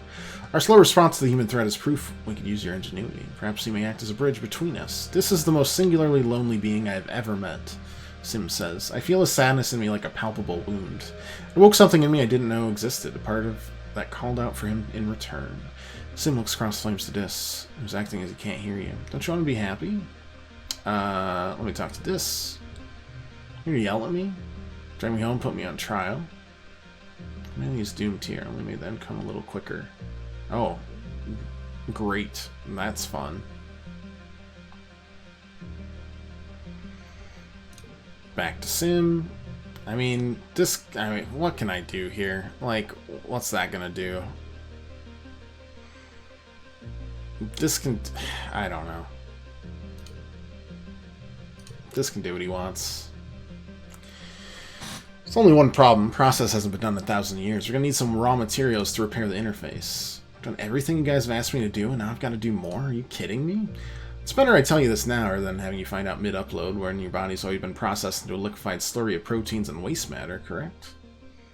It's metamorphosis, my love. It's not pretty. Regardless, we need 3 convergent domain power sources, 3 crystal clusters. Yeah, I already have all of those things, I assume. You just carry them around on your person? You nod. I'm a big looter. I'm just assuming he can help us. If it turns out he betrays us, I'll remember that for next playthrough, though. We figured out the strange devices. We're an all-organic operation, I'm afraid. Shall we begin? We shall. What do I do? Simply submerge yourself in the gel and breathe normally. It's biocompatible with your respiratory system. Disrobing is not necessary. Clothing will be liquefied along with your physical form. My love, I beg you to give this full consideration when we pass the point of no return. Once you lie down in that pool, your life as an organic being will be over. There's no rush. I'm eternal, as is our love, no matter the form you inhabit. Alright. He doesn't want to wait. Process only takes approximately 3 weeks. He'll be back before you know it. Though you might not recognize him at first, his body will be liquefied and his DNA will be merged with ancient convergent domain DNA, simulacrum of which will be encoded into the array in order to translate his brain patterns. His consciousness will be run through the simulation of 10,000 of communal memories and his organic material recycled. In truth, it's complicated and physically repulsive. Thankfully, he'll sleep through it. Well, not sleep. Well, point is, you see him again, just not in this form. See you, Dis. Thanks for everything, I guess. I'm not going to miss this shit. Oh, great.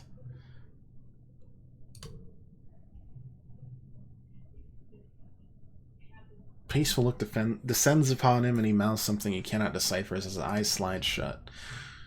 What next? Oh, nothing. Only think we can do is wait for the interface to do its job. Unless you'd like to undergo the metamorphosis as well. No, I'm good.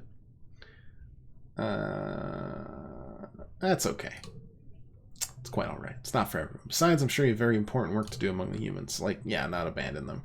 As for myself, I believe I will keep this form a while longer. There's some benefits to it, particularly while the humans wage war on the planet.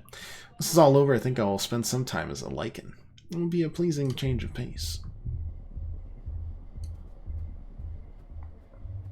Right.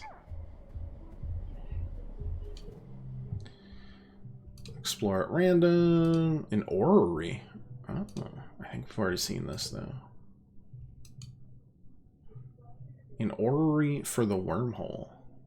Don't want to become one with a swarm? Nah, I'm good. I like me. That's for Tangent and Dis. I recognize symbols for Vertumina, the wormhole, and Converger, and basic verbs like being and going, and one that seems to be bending or twisting starts to get easier.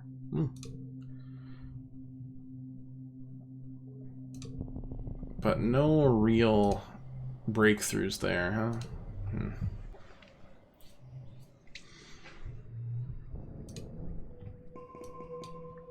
That's fine.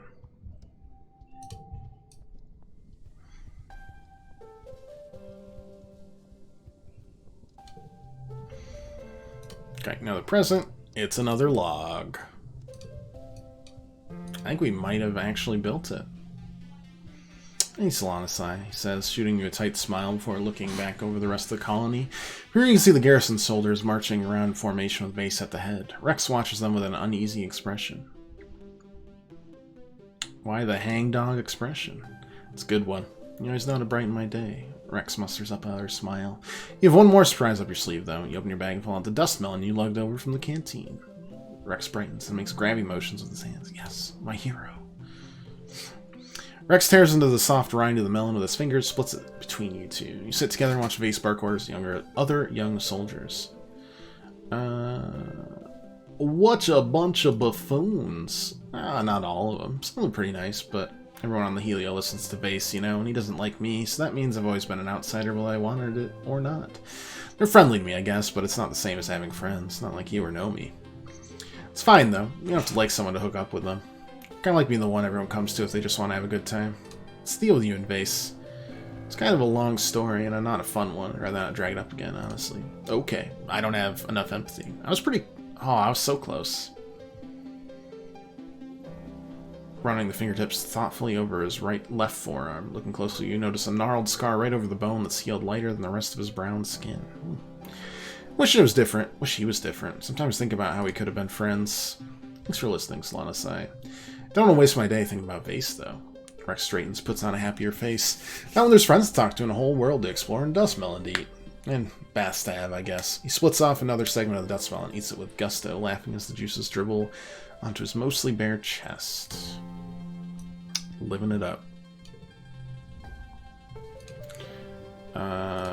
Slam a jam. There we go.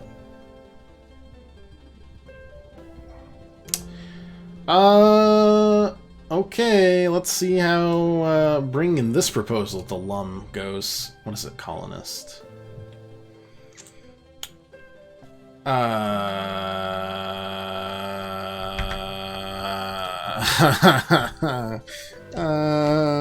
Just in case. Tell him about the Overseer's offer. Solanasai, buddy, there's no sentient life on Vertumna. We're it. Whatever you've seen out there, it's not like us. We're the rightful rulers of this planet. Not gonna let some garbage old computer program stand between us and our destiny. We'll find a way to destroy them. They're more dangerous than you think. Never doubt humanity's strength, Solanasai. It's a good thing I'm the governor of this colony, not some coward like one of you Stratos, he grins coldly. But he might have a point. Deposing him as governor would solve a lot of problems. You know Mars would be on board. Ba-doop, ba-doop, ba-doop. Hey, Mars. What's up? I don't think we are smart enough to do this. But here's a crystal. Depot this time, maybe? Maybe this time. Maybe. No, didn't work. Ruh-roh.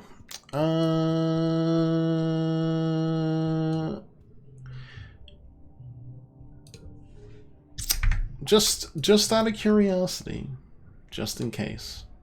Load that up. Time for some murder. Alright, Governor Lum. What about the Overseer? No, wait, that was where I did it. Alright, listen to them. This is me, okay. I mean, just in case, right? We gotta go through the possibilities just to see what it is, and then we'll go back to our original choice. Sim. Ramble on about everything you've seen. A man who's not a man, ancient civilization, a planetary consciousness spanning millennia, underground chambers when the dead return to life. Lum's face contorts through a series of emotions: confusion, unease, and what's that, guilt? Then he bursts out laughing. This is better than a holovid, he says cheerfully. A purple man who's also a computer? Did you dream all this? You should write this down. Oh wait, I remember, shaking his finger at you with a smile. You're dropped on your head and you're a baby, right? You're a little touched. Listen. You're a good kid, which is why I'm not having you restricted to the medbay until you snap out of this fantasy. Take some time off, Solanasai, for your own good. You don't know what'll happen if you go around telling everything about talking to aliens, but they're real and offering a deal. If only he wasn't the governor. Okay, so it's all the same. Let's go back to our original decision then. I didn't want to get killed right away. I don't know if there's ways to accidentally end your run through early. I still think there's more to do with this wormhole, though. Oh, I clicked on something wrong.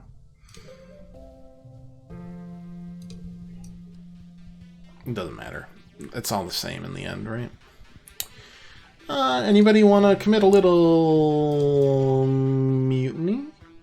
Little fomenting of a possible revolution?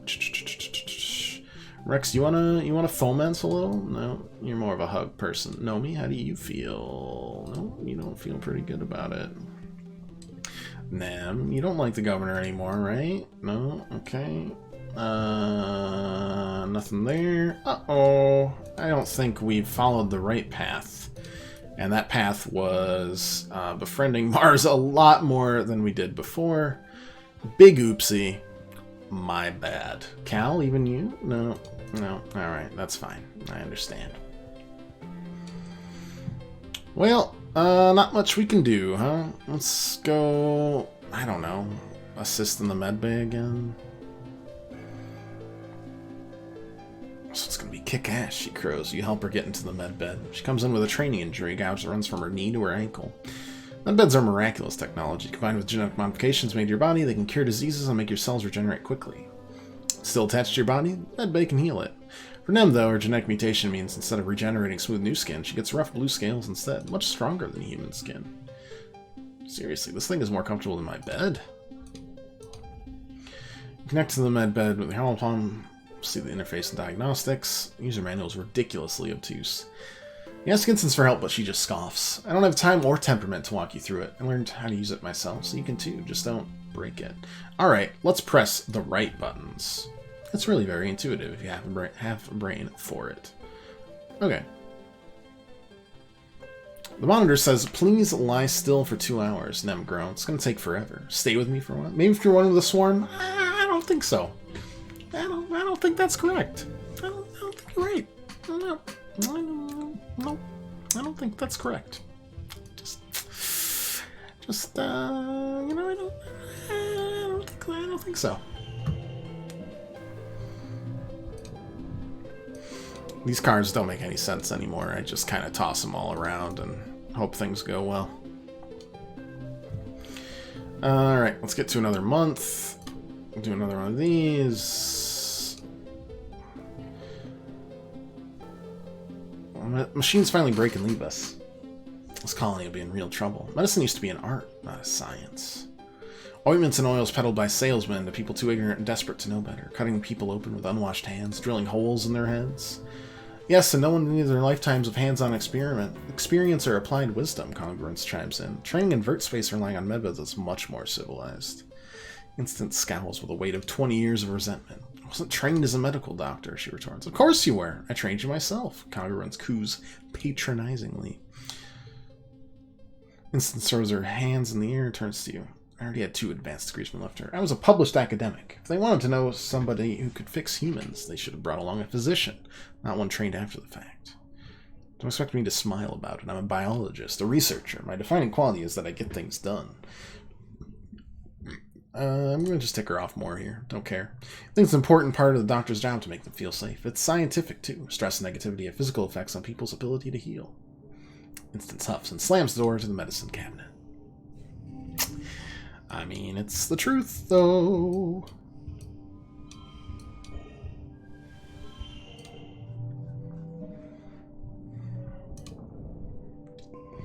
Alright, we've gotten to Dust.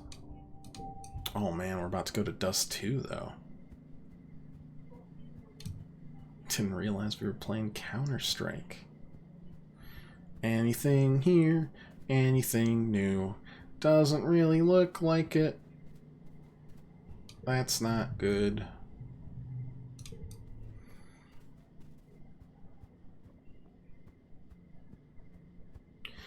Not great. Just gonna keep assisting in the medbay though.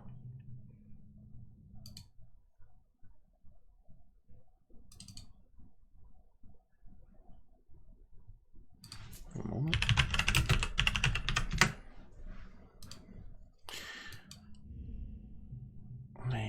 Tangent watching Instance working at a medbed. Utopia.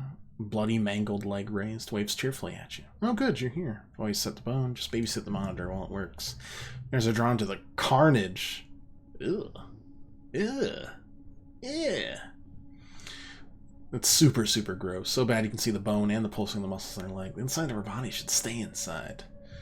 I'm gonna ask Utopia. I'm gonna talk to Tanch to distract myself. Don't you know that's what the inside of your body looks like, too? She ignores your attempts at small talk, goes back to watching the medbed work, fascinated by the cells spontaneously regrowing. Bodies are always changing, you know? Utopia waxes poetic as the medbed anti-pain field starts to make her drowsy. You ain't the same person you born as, and who knows, we'll be in 20 more years. Mind and body always making themselves anew. Nature is change. Tangent perks up, she takes her eyes off the leg to look up at Utopia's face. Our bodies are exactly as we want them, Utopia. They didn't match the women we were inside, so we changed them. Nature isn't what changed us. Science changed us. Gene tech changed us. In 20 more years, they'll be exactly who we want to be and nobody else. Utopia just chuckles sleepily at this as her lids droop and she starts to snore. Zip, zoop, zop, zaboomafu, blammo. Yay, we did it. Governor Lum enters the colony square to his customary bombastic fanfare. Brass band, red carpet, banners with a Heliopause logo snapping in the hot dust breeze. It's a bit much. Governor gets his usual tithe of applause from diehard soldiers, but it's obvious how tired and fearful everyone has become in service to his ward. Catch Mars's attention, she rolls her eyes and makes a gagging motion. Cal looks sullen and withdrawn, refusing along with the rest of the geoponics to give Lum any applause. Governor raises his hands for silence, though it's largely unnecessary. Pioneers of Vertumna, we stand here today not shivering and quaking in fear, but with our hands around the neck of the planet herself.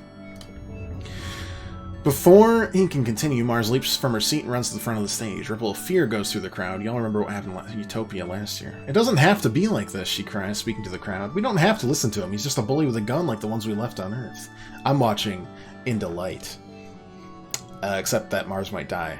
Mars grows up all right, you know?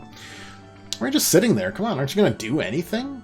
She turns to the council. The council looks at each other. Rhett seems unmoved. Utopia shrinks into herself, holding her hand to her chest. Aunt Anne looks concerned, but fearful of Lum. Instance is grim, and Seek just waits to see what happens. Only your dad looks enthusiastic, but he's no politician. He keeps quiet. Lum gestures sharply to his guards, and Mars is seized and taken out of sight. In the uncomfortable silence that follows, the governor strides. That didn't work too well, guys. As I was saying, you can trust me to lead this colony of humanity into a new era, an era of peace and prosperity, where we no longer need to fear the creatures that come out into the night. He raises his fist to the sky. This planet is rich, he cries. It is the Earth we were promised, unscarred by the mistakes of our forefathers. Here we'll become what humanity has always strived to become, caretakers of a new garden, children of a new Earth. My dude was designing a plague to ruin all biodiversity on this planet. Pioneers, we're so close. Soon this planet will be ours and all our riches and wonders with it. But first we need to adapt to the harsh realities of our current world. I know you all love the Council. It's time we thought about the future. We need to guard the colony leadership against sudden upheavals, deaths, imprisonments, and the like. Decided to instate a second position for each seat on the Council.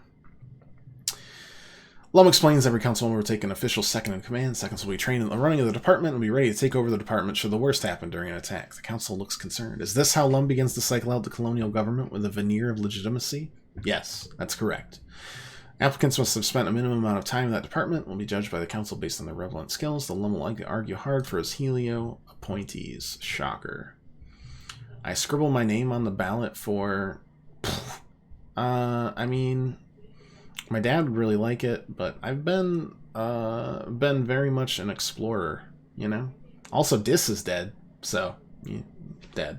You need a second surveyor. Just as long as it's one of us, not one of Lum's lackeys, she says quietly. Can't trust one of them to have my back when I'm out in the wilderness. She shoots an acidic look at Rhett, who's looking chummy with the Helio soldiers. I win!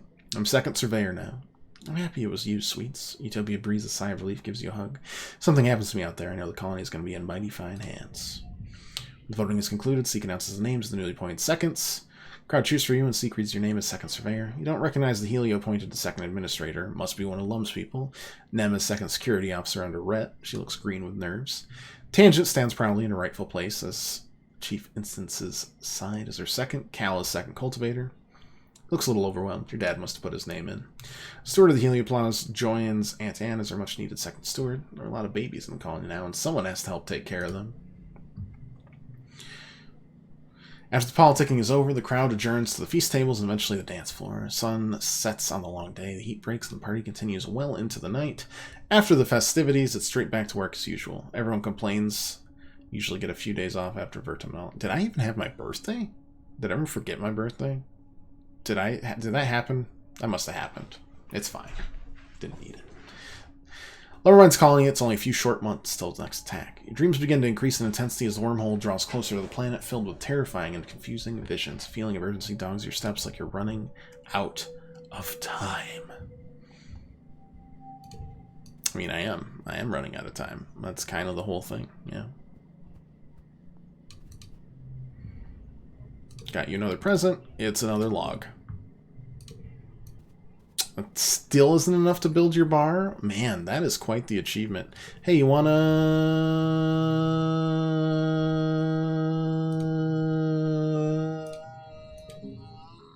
mute me? No? Okay.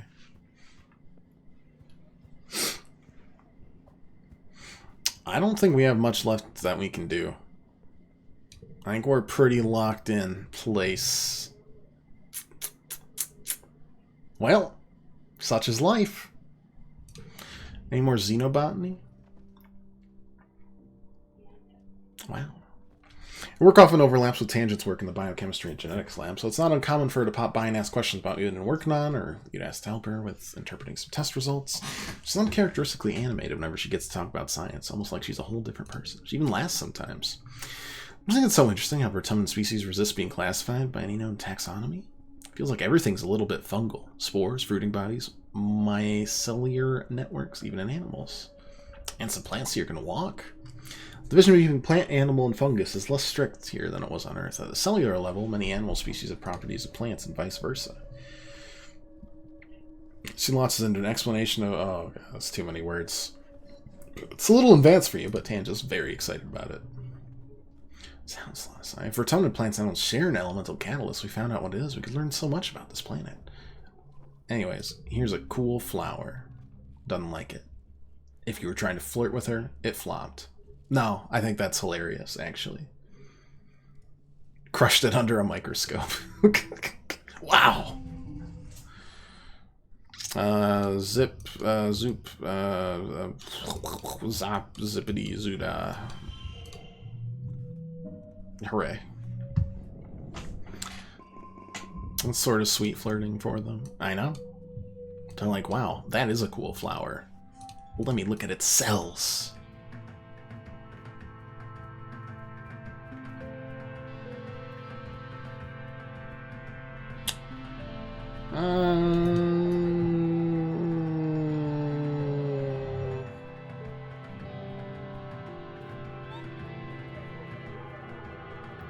Let's do another explore just out here, shall we? Events respawn and quiet, right? Yeah, I know that.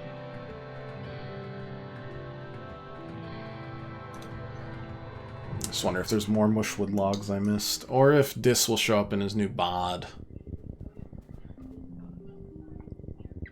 I don't have a lot of chance to actually look at this, right? But who knows?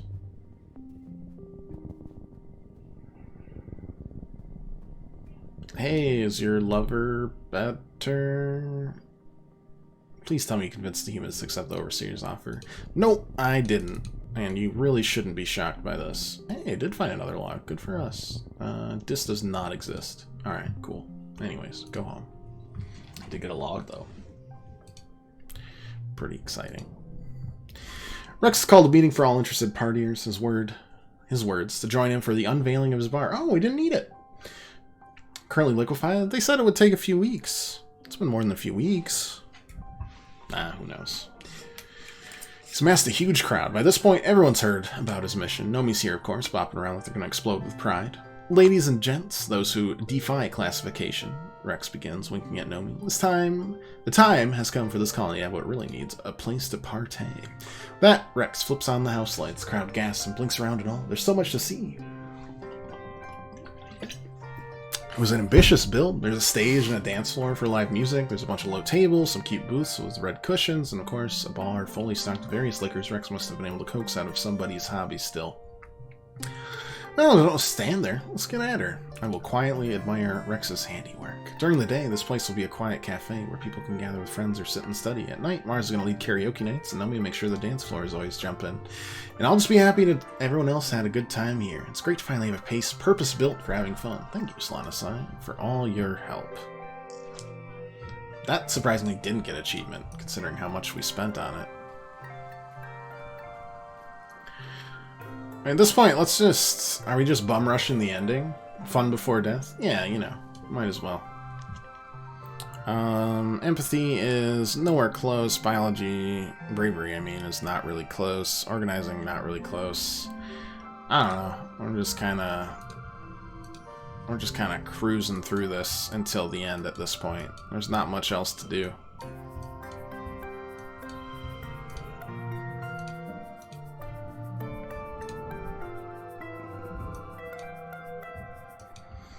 I'll explore during Glow, right? So we're gonna do this, study life sciences, da-da-da-da, boop, bop, biddledy, fiddledy, zoop, I don't know. And then we're gonna relax.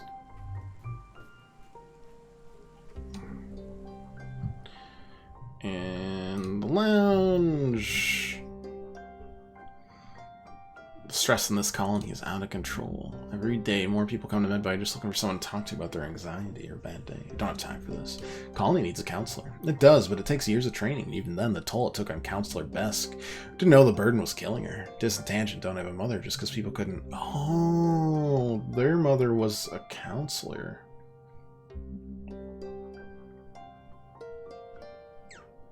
Extremely important secret just learned. I shouldn't have said that. Stress must be getting to me, too. What we really need around here is a barista. Someone to make decent tea and just listen to people complain about their problems. Someone who isn't me. If you want the job, just walk to the other side of the bar and start making tea. God knows kitchen couldn't brew a decent blep if life depended on it. So, what's your damage? I'm afraid my secret's died with Besk. Focus on other people. It's a better use of your time. Get rid of the flunking a test. Thank you. Alright, we're de-stressed. We're in the last month of the year.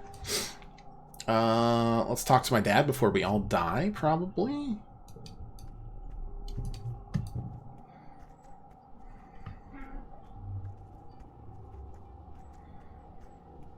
One of these times, we're gonna just absolutely dismantle the gardeners. And it won't even be that difficult if we learn about them, as long as we remember from past lives. That's a little sadistic of me, isn't it? That's okay. Let's go see what there is to see this month before things change. I don't really need to collect anything. I see Sim there. Is this chillin'? Nope, but that looked like a faceless up there, which isn't something I would really enjoy seeing. Unless that's Dis. Maybe Dis is a faceless now.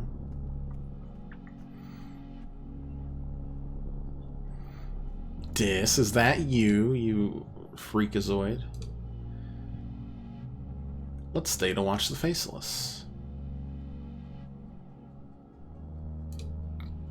It's gone? The whole faceless just vanished in the blink of an eye, or did you imagine it? Let's approach where it was standing. There are footsteps here, giant footsteps, each ringed with mushrooms pushed up from the moist soil by the weight of the beast. You realize you're standing in the middle of one. Faceless, if indeed one was standing earlier, could crush you as flat as the grass beneath your feet. Find other signs of it. Trees have been knocked down, bushes and grass have been pushed into one big mound. You remember this place now, from your visions, from under the pyramid, in the resting ridges, and from long before that. You feel as if you've always known. Something important will happen here soon. Well, let's wait, shall we? You can't stress me out. Wait. Wait. Yawn, check your holopalm. It's hard to keep track of time during glow. It's getting late. I wait. I'm still waiting. Wormhole seems especially huge right now. Is it always so big? Imagine you can see whole galaxies in its slowly spinning arms, tiny flecks of rainbow light being sucked into the black hole in the center, but it's so much closer than a galaxy. So close it could swallow you and all of Vertumna in its hungry, ethereal Maw. Forest seems to get quieter. I was expecting something. Wormhole swells, you stare and stare into its depths. It's been hours. Exhausted, can't look away. You feel hypnotized. You wait. I've always been waiting. A shadow falls over you. You slowly lower your gaze from where you've been staring at the wormhole for hours. Straight ahead of you, earlier thought was just a shadow of a tree, is the Faceless. It's there all along watching you. Takes a heavy step forward, then another. Moves gently, its feet sinking into the soft ground, pushing up phosphorescent fungi from below to explode into the surface in rings of jubilant light. You don't move it as it approaches. It took all your energy to look away from the wormhole, but you're still completely spellbound. Faceless looms over you, as big as a building. Its zipper neck gapes grotesquely, and its tentacles wave gently through the air, tasting it, feeling it, smelling it, and you. The ends of two tentacles open up, and strange glowing mist floats up from them. It leans down.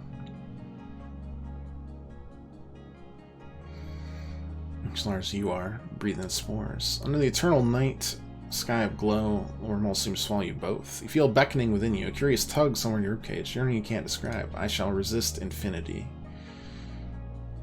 You aren't ready. A small part of you demands to stay here on this plane of consciousness. You hold your breath and bring your mind back to the present. You let the Faceless touch you softly with its tentacles till it seems satisfied that you've made your decision, then it withdraws. Slowly disconnect from the gentle creature. You can feel its emotions, its story. You understand that it was born, like the others of its kind, in a breeding tank below the ground. Although it was sent here to destroy your colony, something changed in it and can't be changed back. See again the image of the Faceless staring at the wormhole, transfixed as you were. It no longer feels the pull of the ley lines, the thumpers, the forces that were used to control it. It's no longer a construct or an avatar, but a free being. It only feels the dance of the wormhole now, and the natural rhythms of life itself. You stand completely still, arrested by the sudden understanding that sweeps over you. Faceless retreats to the large mound of grasses and bushes at the other end of the plateau. Baby Faceless pokes its head out of the nest, wriggling its tentacles, greeting to its mother. I felt like if I embraced that, that would have just ended, and I would have been sad because we worked hard to get whatever weird end. I want to see what the ending is here. Knowing the attack is coming, as it always comes in glow, does nothing to calm your nerves. There's only so long you can handle sheltering in your quarters. As the month draws longer, you find yourself almost compulsively walking the walls when you're not working, scanning the tree line for the first sign of trouble. You're there when you see them, dark on dark shapes coming out of the forest, perfectly silent. More and more figures amassed at the forest's edge. Minutes pass, the horde pushes into the fire break, numbering at least, it must be in the thousands. More animals you've ever seen in one place. The ground is choked in a teeming carpet of smaller creatures darting in among the legs of... No. Oh, no. 3 Faceless. Familiar being cuts through the horde, stands at the front like a general leading their army. Gardeners must come in all shapes and sizes, but you know this one from the hatred in their eyes. It's Noctilucent.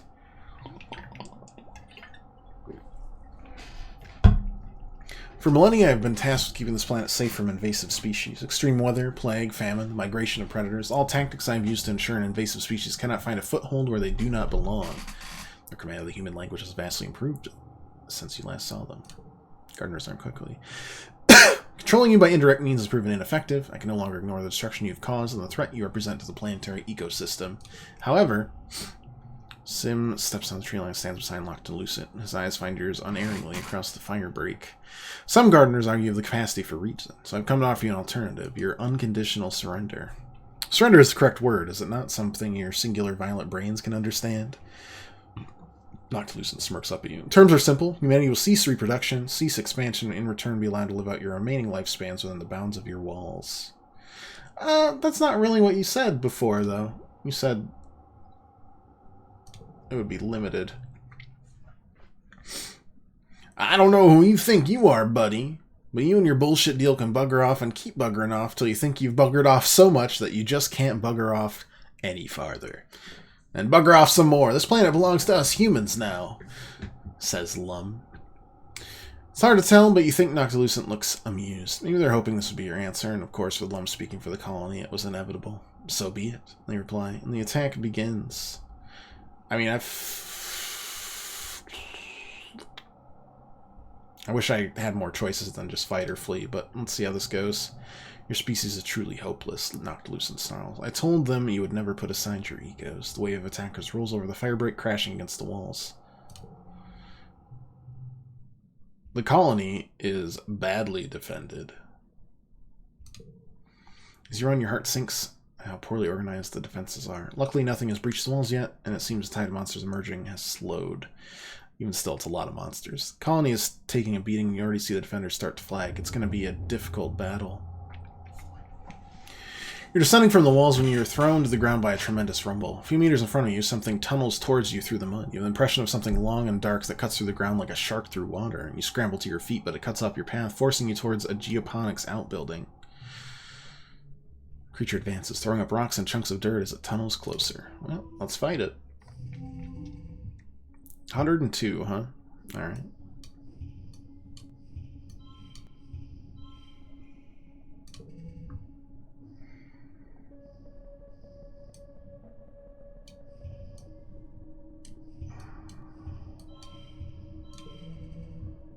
That's fine.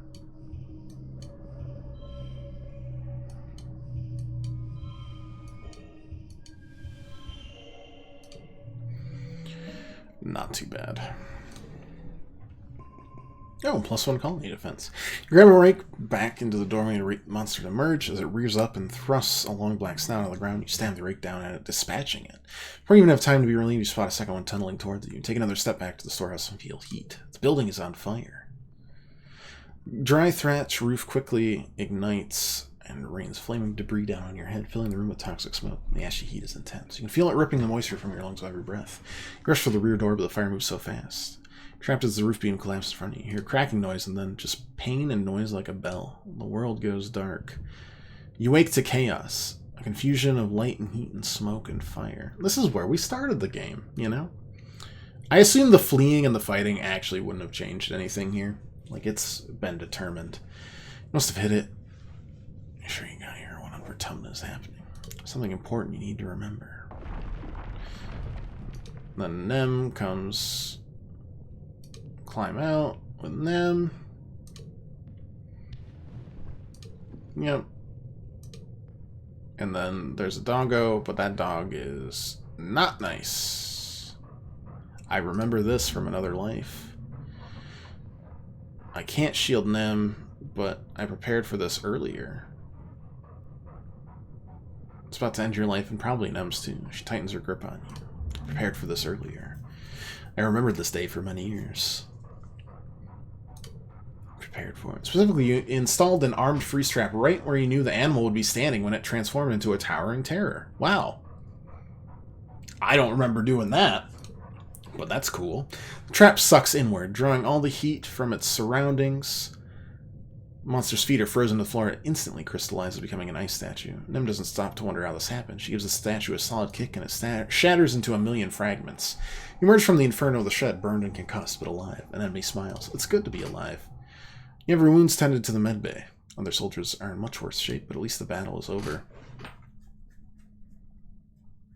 It was long and bitter, resulting yet again in the destruction of most of the sawmills and arable land. The defenders managed to repel the Xenos before damage could be done to the inner colony, or maybe the monsters lost interest before finishing the job. It's as if the planet wants you to suffer, but doesn't intend to finish you off yet anyway. But for now, you're just happy you survived to live another day. And that day is... my birthday! It's my 20th birthday! I'm a fully fledged adult now, though in many ways you already were and have been for a long time. You and your friends step out to greet the new day and start the rest of your life on Vertumna. And how does that go? Does that go good? Or bad?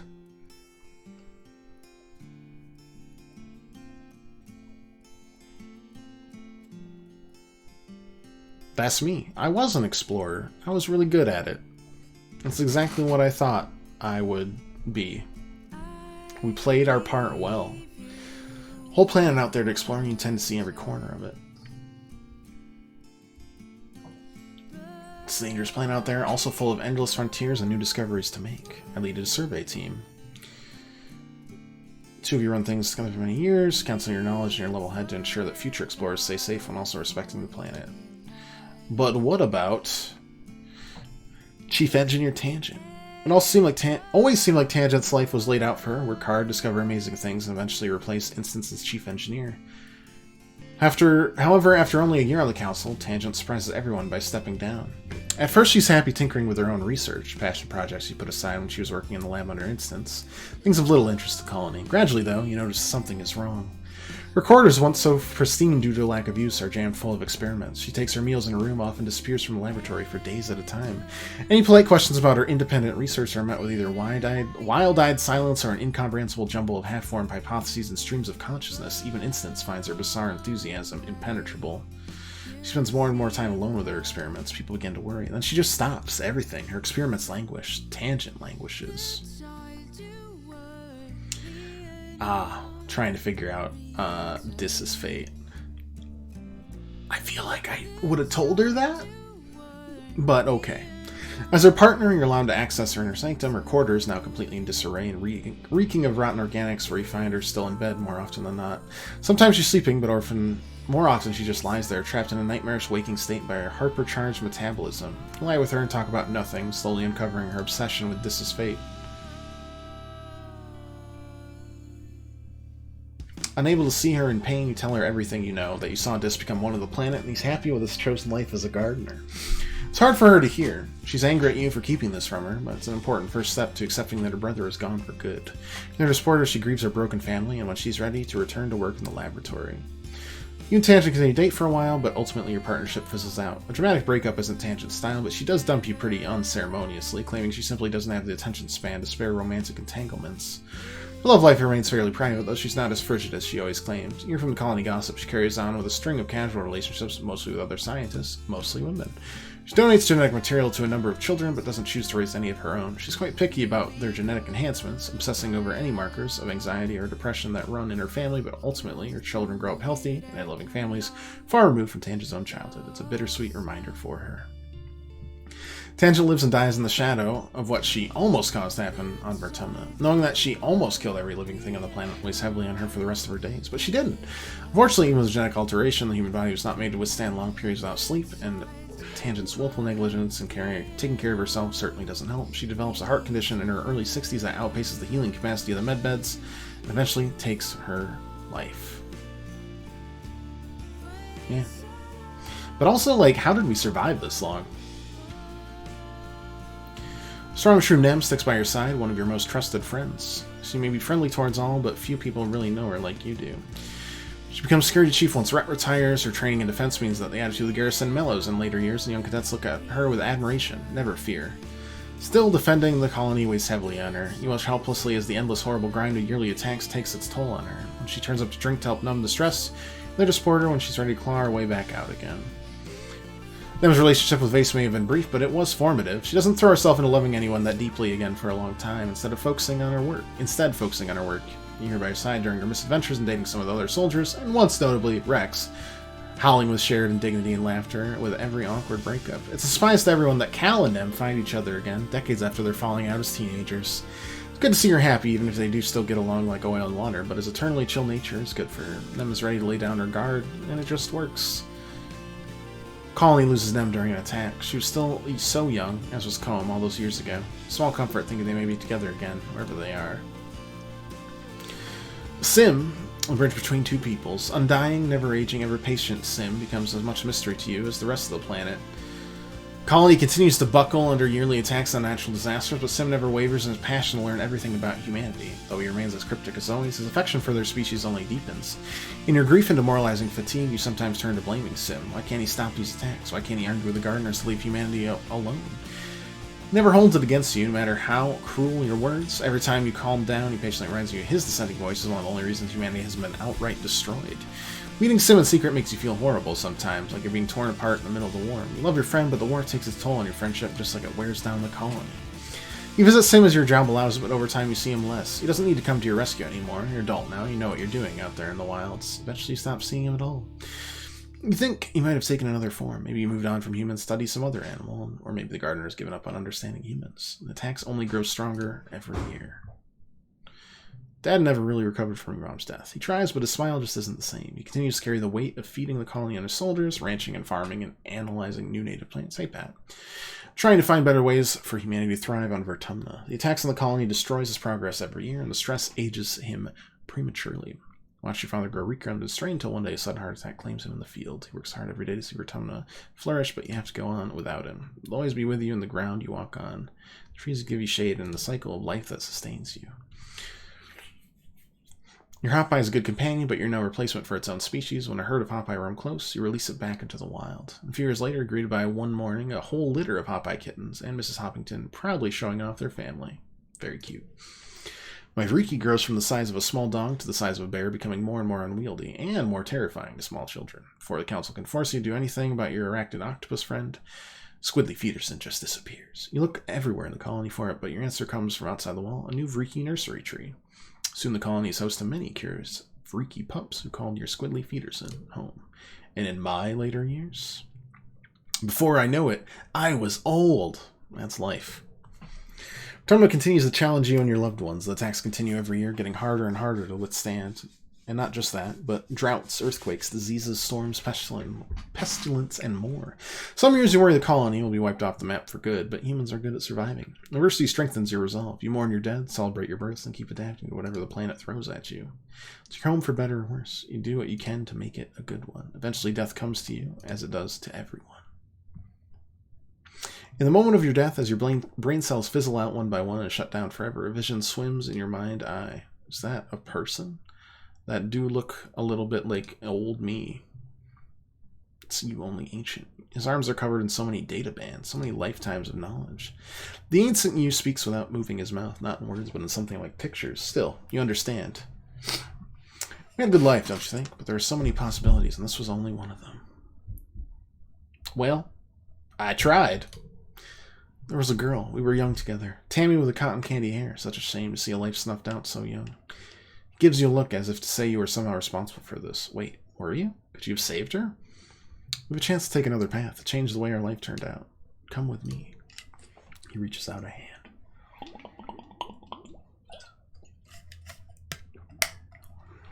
Endings gallery? Oh, right. Explorer. Got it. What the heck are Chivos? Oh, achievements. I'm dumb. Alright.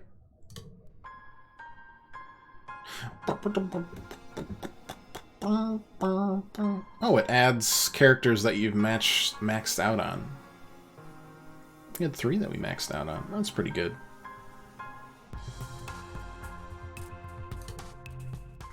Let's see what happens when we start a new life show. Let's wake up again. Oh, I got an achievement for waking up a second time. We are going to skip things that we've seen multiple times.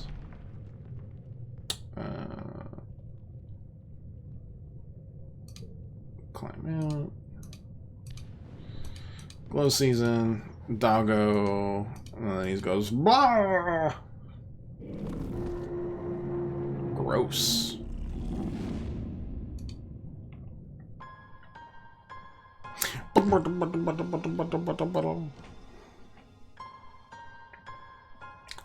I like that little leitmotif.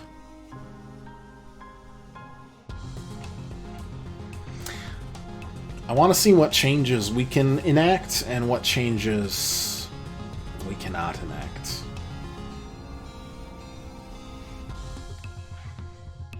But first, I need to get a drink. We'll be right back.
Alright.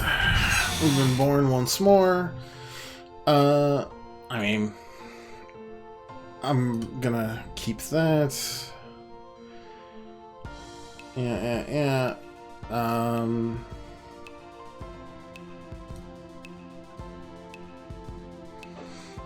It doesn't actually change anything until the late teens. Got it. Fun.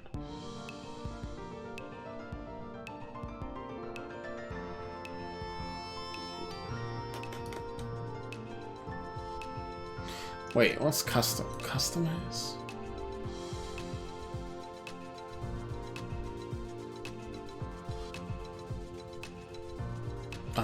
That's a lot of customization.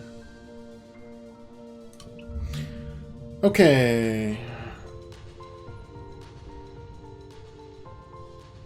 Did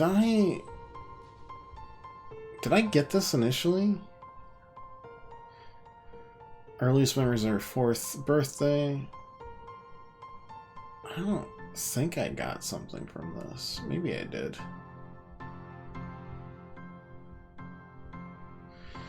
My favorite present when I'm 4? I mean, I guess we'll go with the persuasion to start with.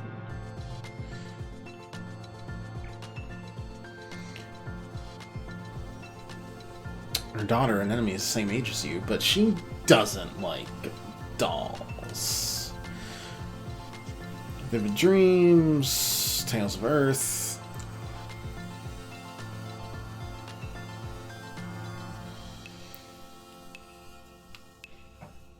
Made-up stories. My favorite is Sir Knight and Princess Petticoats. Superhero Justice. Stories from my dreams. Always been weird that way. You beg them to tell you stories about aliens called the Gardeners, and it's just the real people you've met, or will meet, or something. They're from your dreams, but it seems so real. It's more like remembering. It's hard to explain. Your family doesn't understand, but your dad is happy to play make-believe. Together you make up new adventures for the Gardeners every night.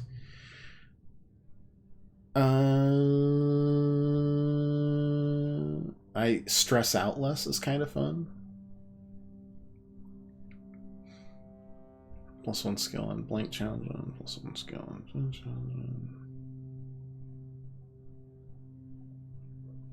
on. We shall be extremely calm. Nothing can faze you. You're rarely frustrated, and you don't let anxiety get the better of you. You brush insults aside, always play nice, and never have to be told that sharing is caring.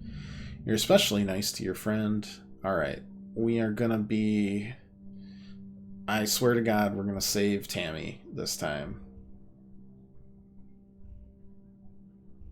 -1 kudos? That's brutal. Because you have to pay her for the skill.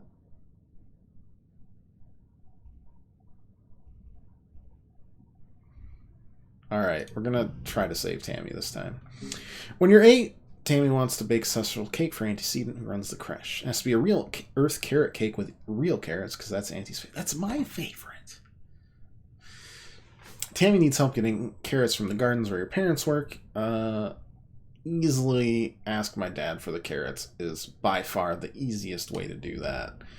Your dad's easy to persuade. He asks you why you need the carrots and grins when you tell him it's a secret. He slipped you some carrots, reminds you not to tell your mom. Cake comes out okay, but Aunt Seaton is grateful. Anyway. 10 years old, and the ship finally reaches the wormhole. It's a doorway, blah blah blah, for Demna. Emergency drills for months. Things start sliding off tables. Escape pods, single file, everyone. Wow, I remember how.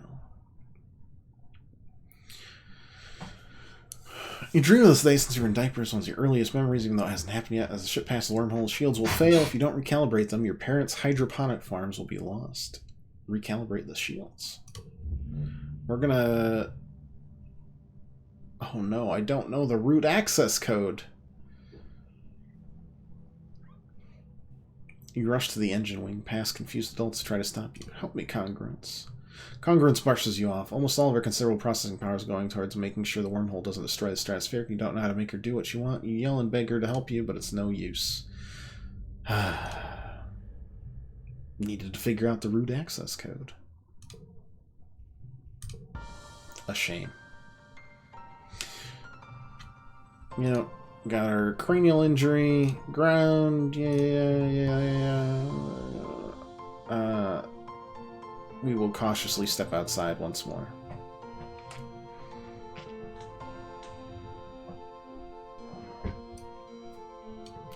There's Tammy.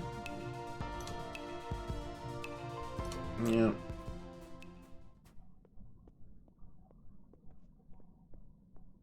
Yep. Can we touch all of these things? Sports ball, yeah.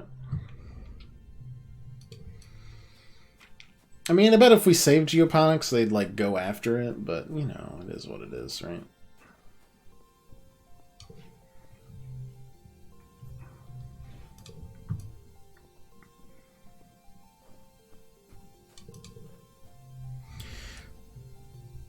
Alright. Everybody loves their dad. How'd you do this so fast? We've done that before. It's my birthday. Tell them you know what's in it, because you do.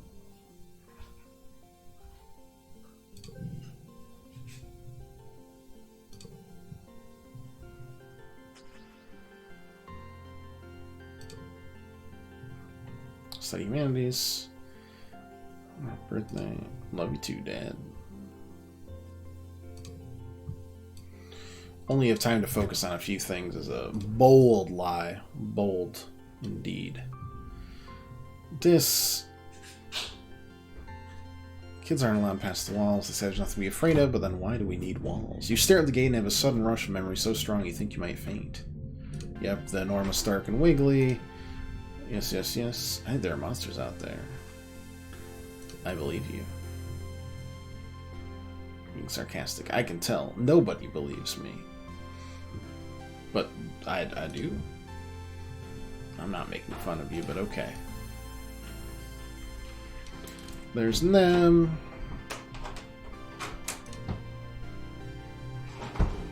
Simple, physical, and real. What you making? Snow spirals. I've seen any monsters. We've done that. Marched in school. I was late. Blah blah blah. Yep.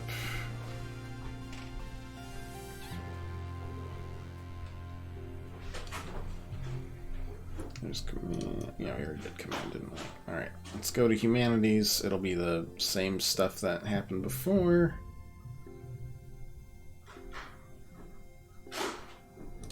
Study humanities. Yep. Hal is very excited. What the Vertumna colony means to you?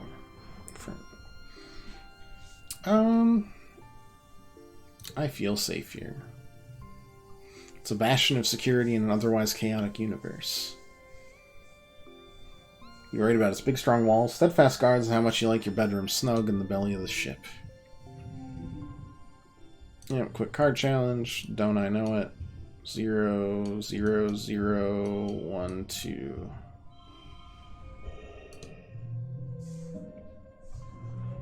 We actually have to remember how to do things again.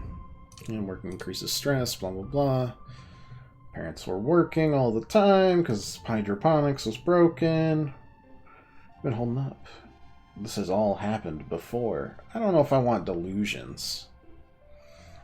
I don't know about delusions. I learned some stuff in school.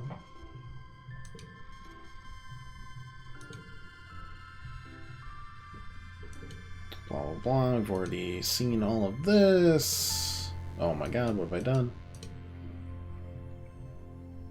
I unlocked shoveling dirt. Oh, hell yeah.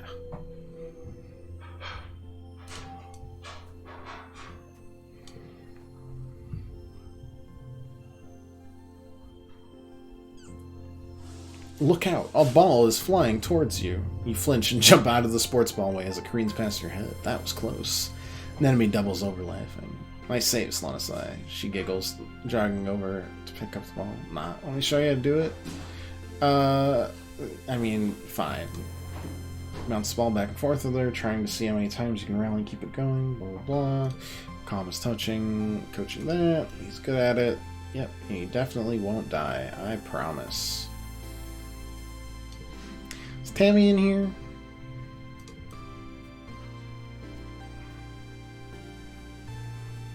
Maybe. Okay, can't dare him to eat that worm.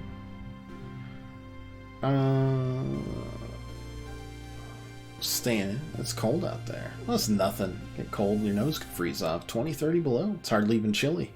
Sure spoiled by the stratosphere's perfectly regulated climate, but it wasn't natural. This is how people were meant to live in the great outdoors, with seasons. You'll get used to it, kiddo. Geodesic domes.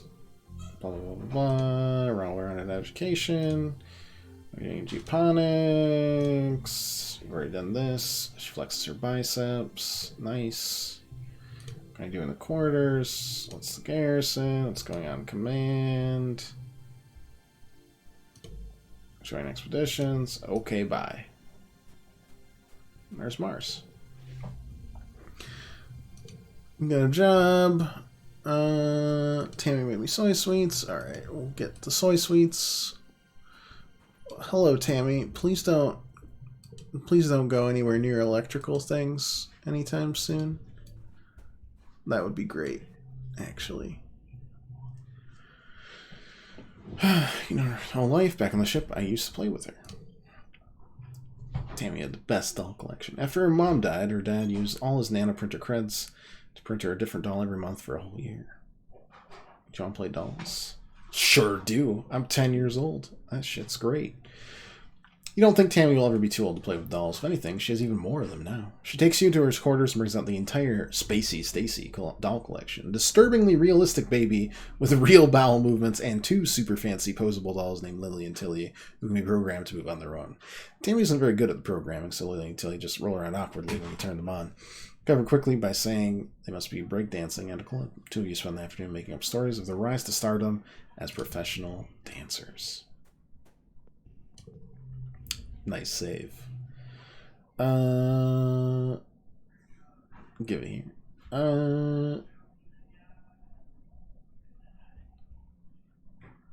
We're negotiating. If you want them, you gotta pay up. This is extortion, she complains. Didn't you learn anything about Earth history class? Because of greedy people like you, we had to leave Earth.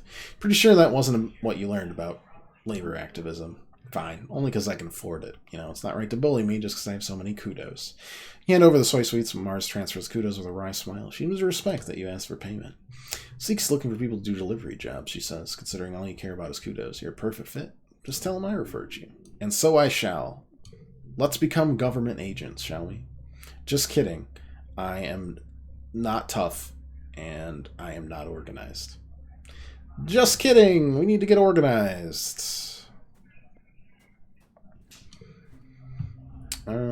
What does this do for us? Biology and reasoning, creativity and persuasion, bravery and toughness. What does digging the dirt do? Does that give me organizing?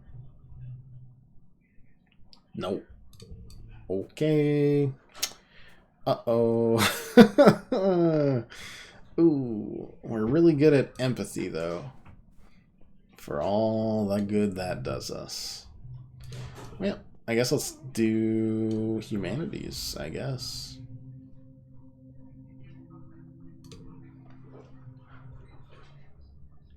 This month you've decided to explore pre-holographic media on Earth, which is a pretty great excuse to get back and watch movies all day.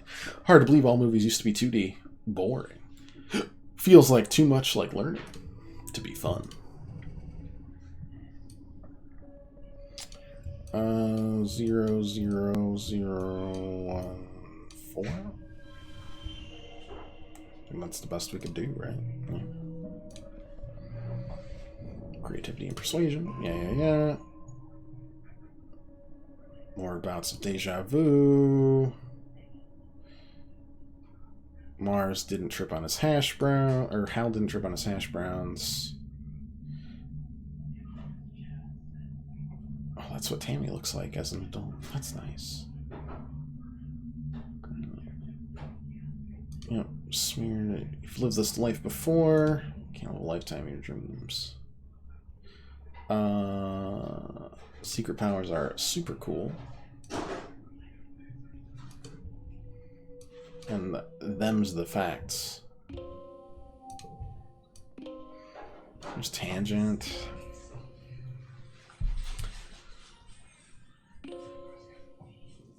Now let's list of native flora with pictures.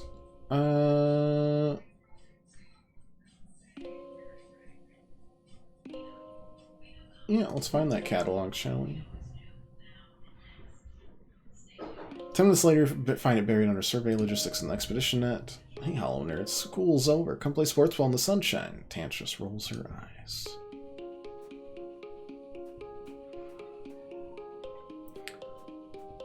How obvious can we be to diss? Or not to diss. To Tammy, be like, hey, please don't go by anything electric. I'm begging you.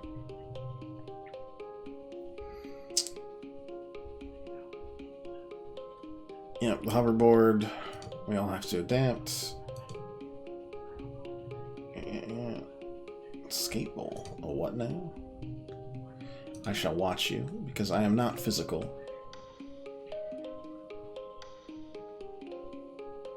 Spend a lazy hour watching Cal ride around the skateboard, trying to do tricks, and sometimes even landing them. Mostly he falls off, but he's right back on a moment later.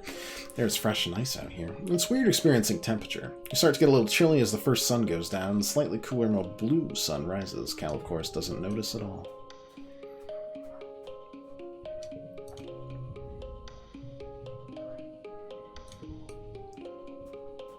Empathy? Yes, a random act of kindness. Right, Tammy's dad was head of expeditions. Random act of kindness. You give Tammy an enormous hug, sharing the love. Tammy gets a lot of hugs, but you make sure this one feels special. She hugs you back, wiggling back and forth happily. She's surprisingly strong. Thanks, Lana. I really, really needed that, she says breathlessly as you squeeze the wind out of her a little. Oh, before you go, she adds, produces a box with a slice of cake in it from the folds of her skirt. How? Do you want this cake? They're so fun to make, but I need someone to help me eat them. I'll make you another on your birthday if you like, and we can trade hugs for cakes again. Extremely wholesome. Like, frustratingly wholesome.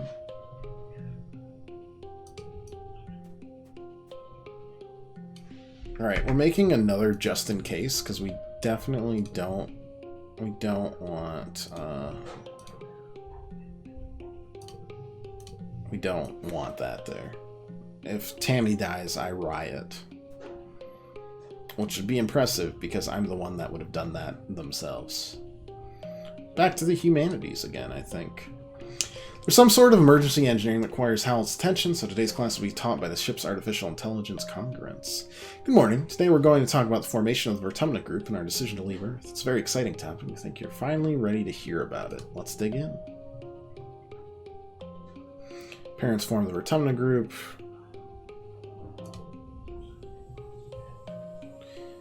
This is Planktonic Ascendance Wang Botha Schmidt, the spiritual leader of the Vertumna movement.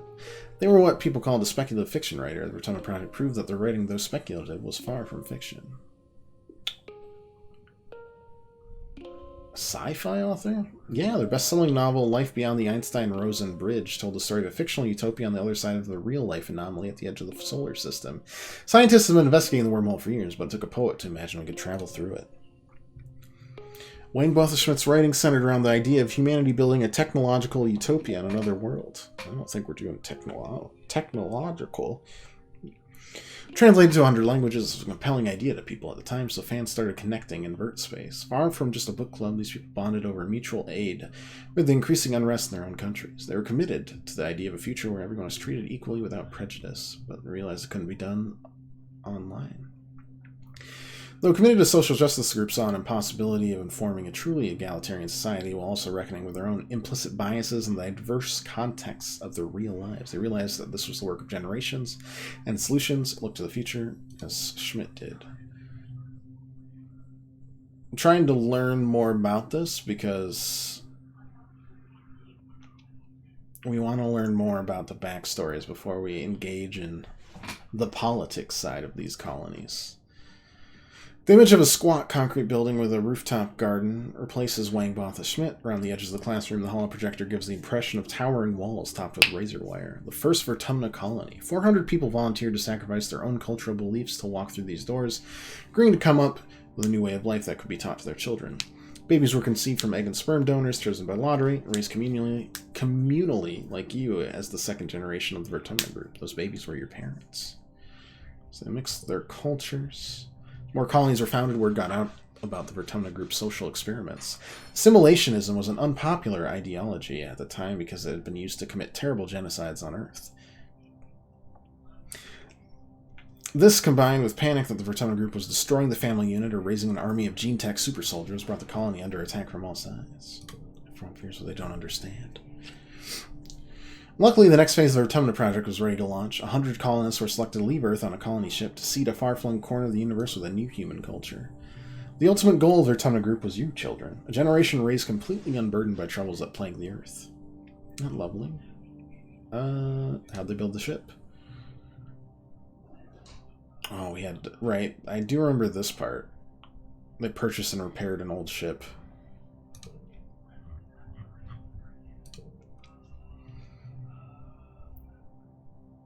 Am I doing a zero exploring run? I'm not sure. I'm not sure what our character will be yet. All I know is save Tammy from that point, be a homebody,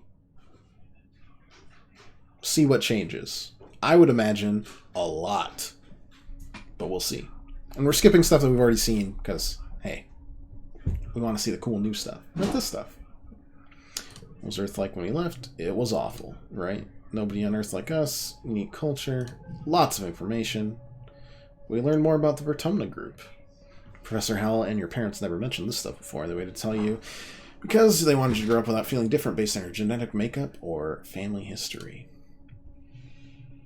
Hard to imagine having a different culture than your neighbors. You wonder what it's like. Everyone's celebrating different holidays, eating different foods, speaking different languages. Are you missing out, or are you better without it, like the original colonists believe? It's hard to say as the decision was made for you long before you were born. All you can do is be the best Solanasai you can be. Not looking for more difficulty. Coin flip based on age and skill sounds awful, because you never know what could happen.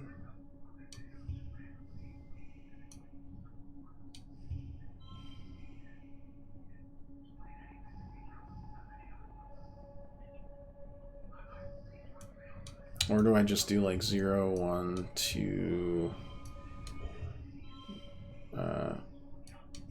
4, 3? It doesn't matter. Good enough.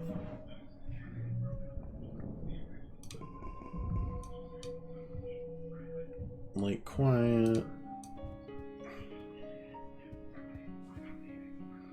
Just waiting for that event with Tammy to happen, and then we're gonna be like, don't do it. Do not. Oh, we got 1 organizing. That's great. I mean, honestly, we're just going to keep on doing humanities. Send a Phoenix read an old classic novel. Okay, we already did that. We've done that one before. 0, 1... 0, 1, 2, 1, 1 be better? Or would 0, 1, 1, 2 be better? It looks like that would be better, so we will do that. Creativity and persuasion. We're trying to get to 20 persuasion because then we can battle Mars. Wake from an afternoon nap. A dream you're in is one you've had many times. They're strangely pink and fluffy, kind of sticky. Push your way through it. Push through the pink cloud, emerge in the children's creche in a room you know well, and see your friend Tammy standing before an enormous bear made of pure light. It lunges at her, through her, and she collapses to the ground like a fainting fairy tale princess. You wake with your heart racing. Tammy is leaning over you, and where you've been sleeping in a nest of pillows. She shakes your shoulder gently. I'm sorry, Solanasai. I think you were having a nightmare. Are you okay? Are you? Nothing bad happened in the dream, but you feel sick with dread. No, don't go to the creche. Don't do it. The cotton candy, don't. Forget dreams. Get that candy. No. Spread down the hall of the children's creche where you see the little kids play and learn during the day. It's empty. All the other kids probably off eating candy with antecedent. You spot Tammy tidying up some drawing supplies near the craft bins. Above her, a holo projector displays an enormous floating teddy bear made of purple light, bobs silently in the air. Mr. Bearsworth. A decade of happy memories playing with it flash through your mind in an instant. Tammy stands up on her toes and reaches for the switch to turn it off. You slam into her, knocking her off her feet onto the ground. At the same moment, the holo projector sparks and explodes. The mirror disappears and the whole room goes dark. Achievement unlocked. We saved Tammy. In the dim emergency lighting, you see Tammy's eyes wide with surprise and fear. She sits up and rubs her elbow, staring at you. Sorry, are you hurt? I'm okay. Why'd you do that? Howie. She sniffles, looks like she might start crying. Just saved your life.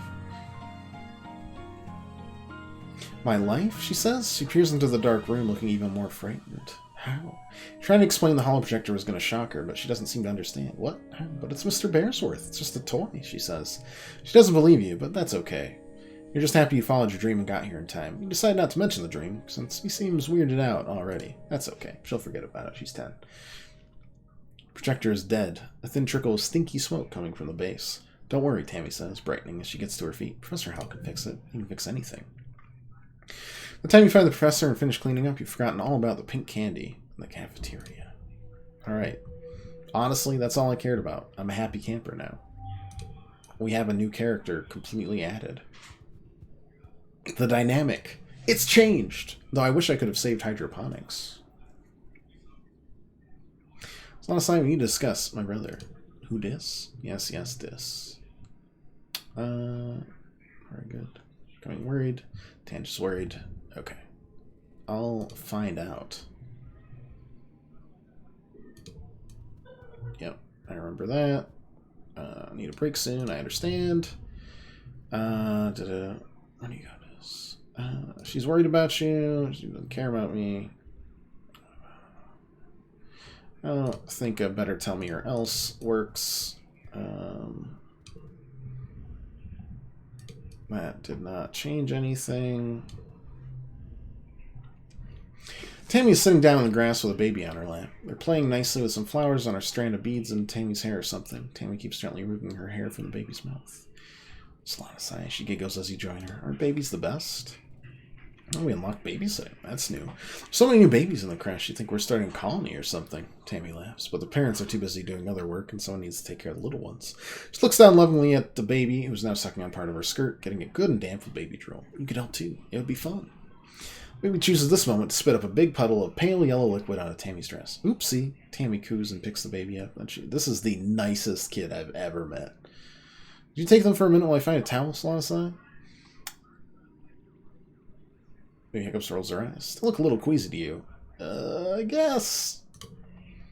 Hold the child at arm's length, letting them keep the rest of their stomach contents in. They hiccup again, that lend out a tremendous belch as loud as a drunken sailor. You have to admit, that was kind of cute.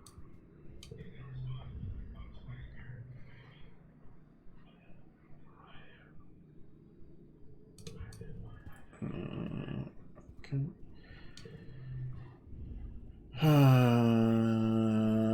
Dad is sick because it's pollen season. Please, I don't have to do the whole, like, shimmer thing, do I? I am scared of the pollen. It's on the side of life over time. It's going to be very hard if you let yourself be afraid of everything. It's okay, kiddo. Just how plants reproduce. Pollen might make your eyes itch, but you'll be fine. You want to tell them more about the bad feeling you have in your gut when you look at that pink haze, but you can't put it into words. Dang it. I'm only 10 years old. We'll figure it out.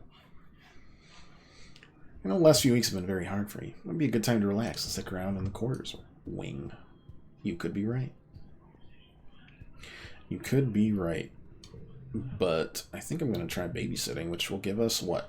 Empathy and creativity, but not... That's frustrating. One second. We're not going to do that yet. We're going to do one more life sciences to get persuasion up to 20 so we can talk to Mars. Or not, humanities. Doing creative writing in teams, and you're paired with Mars. You wish it was Tan. She always does so well in these. The theme is Earth's natural environment. Mars takes the topic at face value and wants to write about how beautiful everything was on Earth, with blue skies and green plants everywhere, and huge oceans that went forever. Always looks gorgeous in the carefully staged movies you've seen on holovids. Writing an essay, learning about Earth.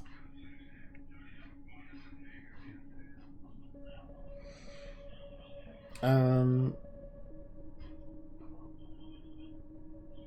I dumb? I feel like I shouldn't be dumb, you know?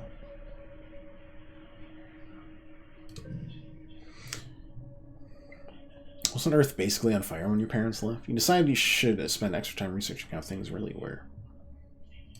Ecological collapse of Earth, blah, blah, blah, blah, blah, polar ice, yeah, we've seen this, grassland and desert, and the bees died, so everything they used to pollinate, food instability, wars, blah, blah, blah.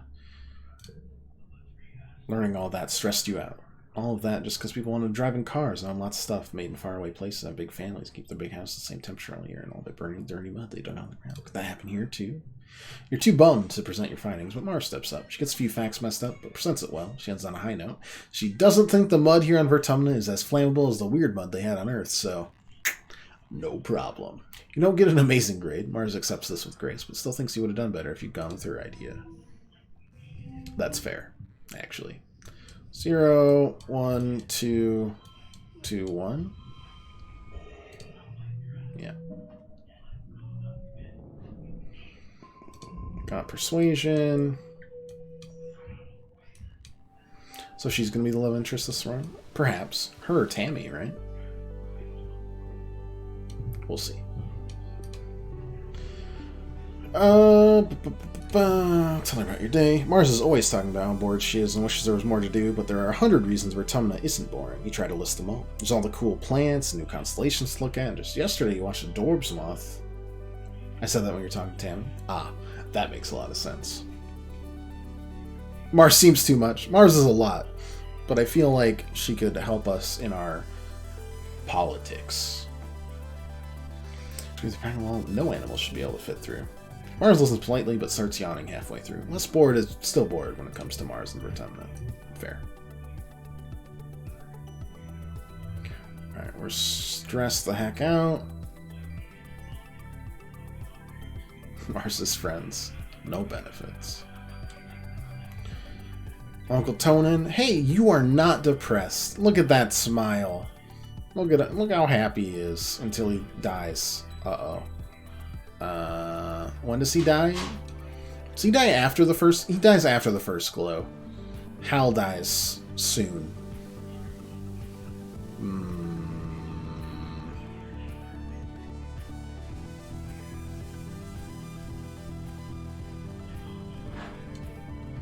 He didn't live as a child's life? Yeah, maybe he was just making mistakes. I could see that. Relax in the lounge. Yep, we've done that before. Yep, enjoying it. Blah, blah, blah. So much to learn.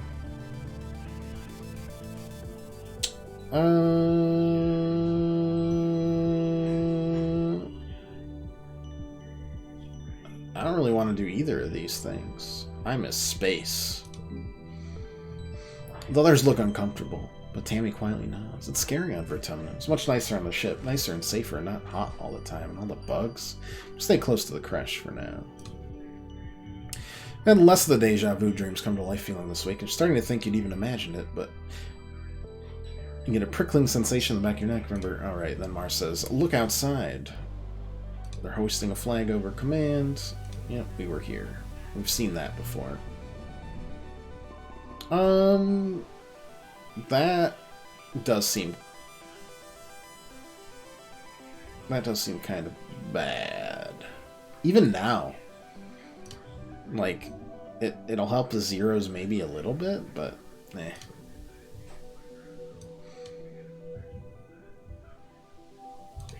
Early dust.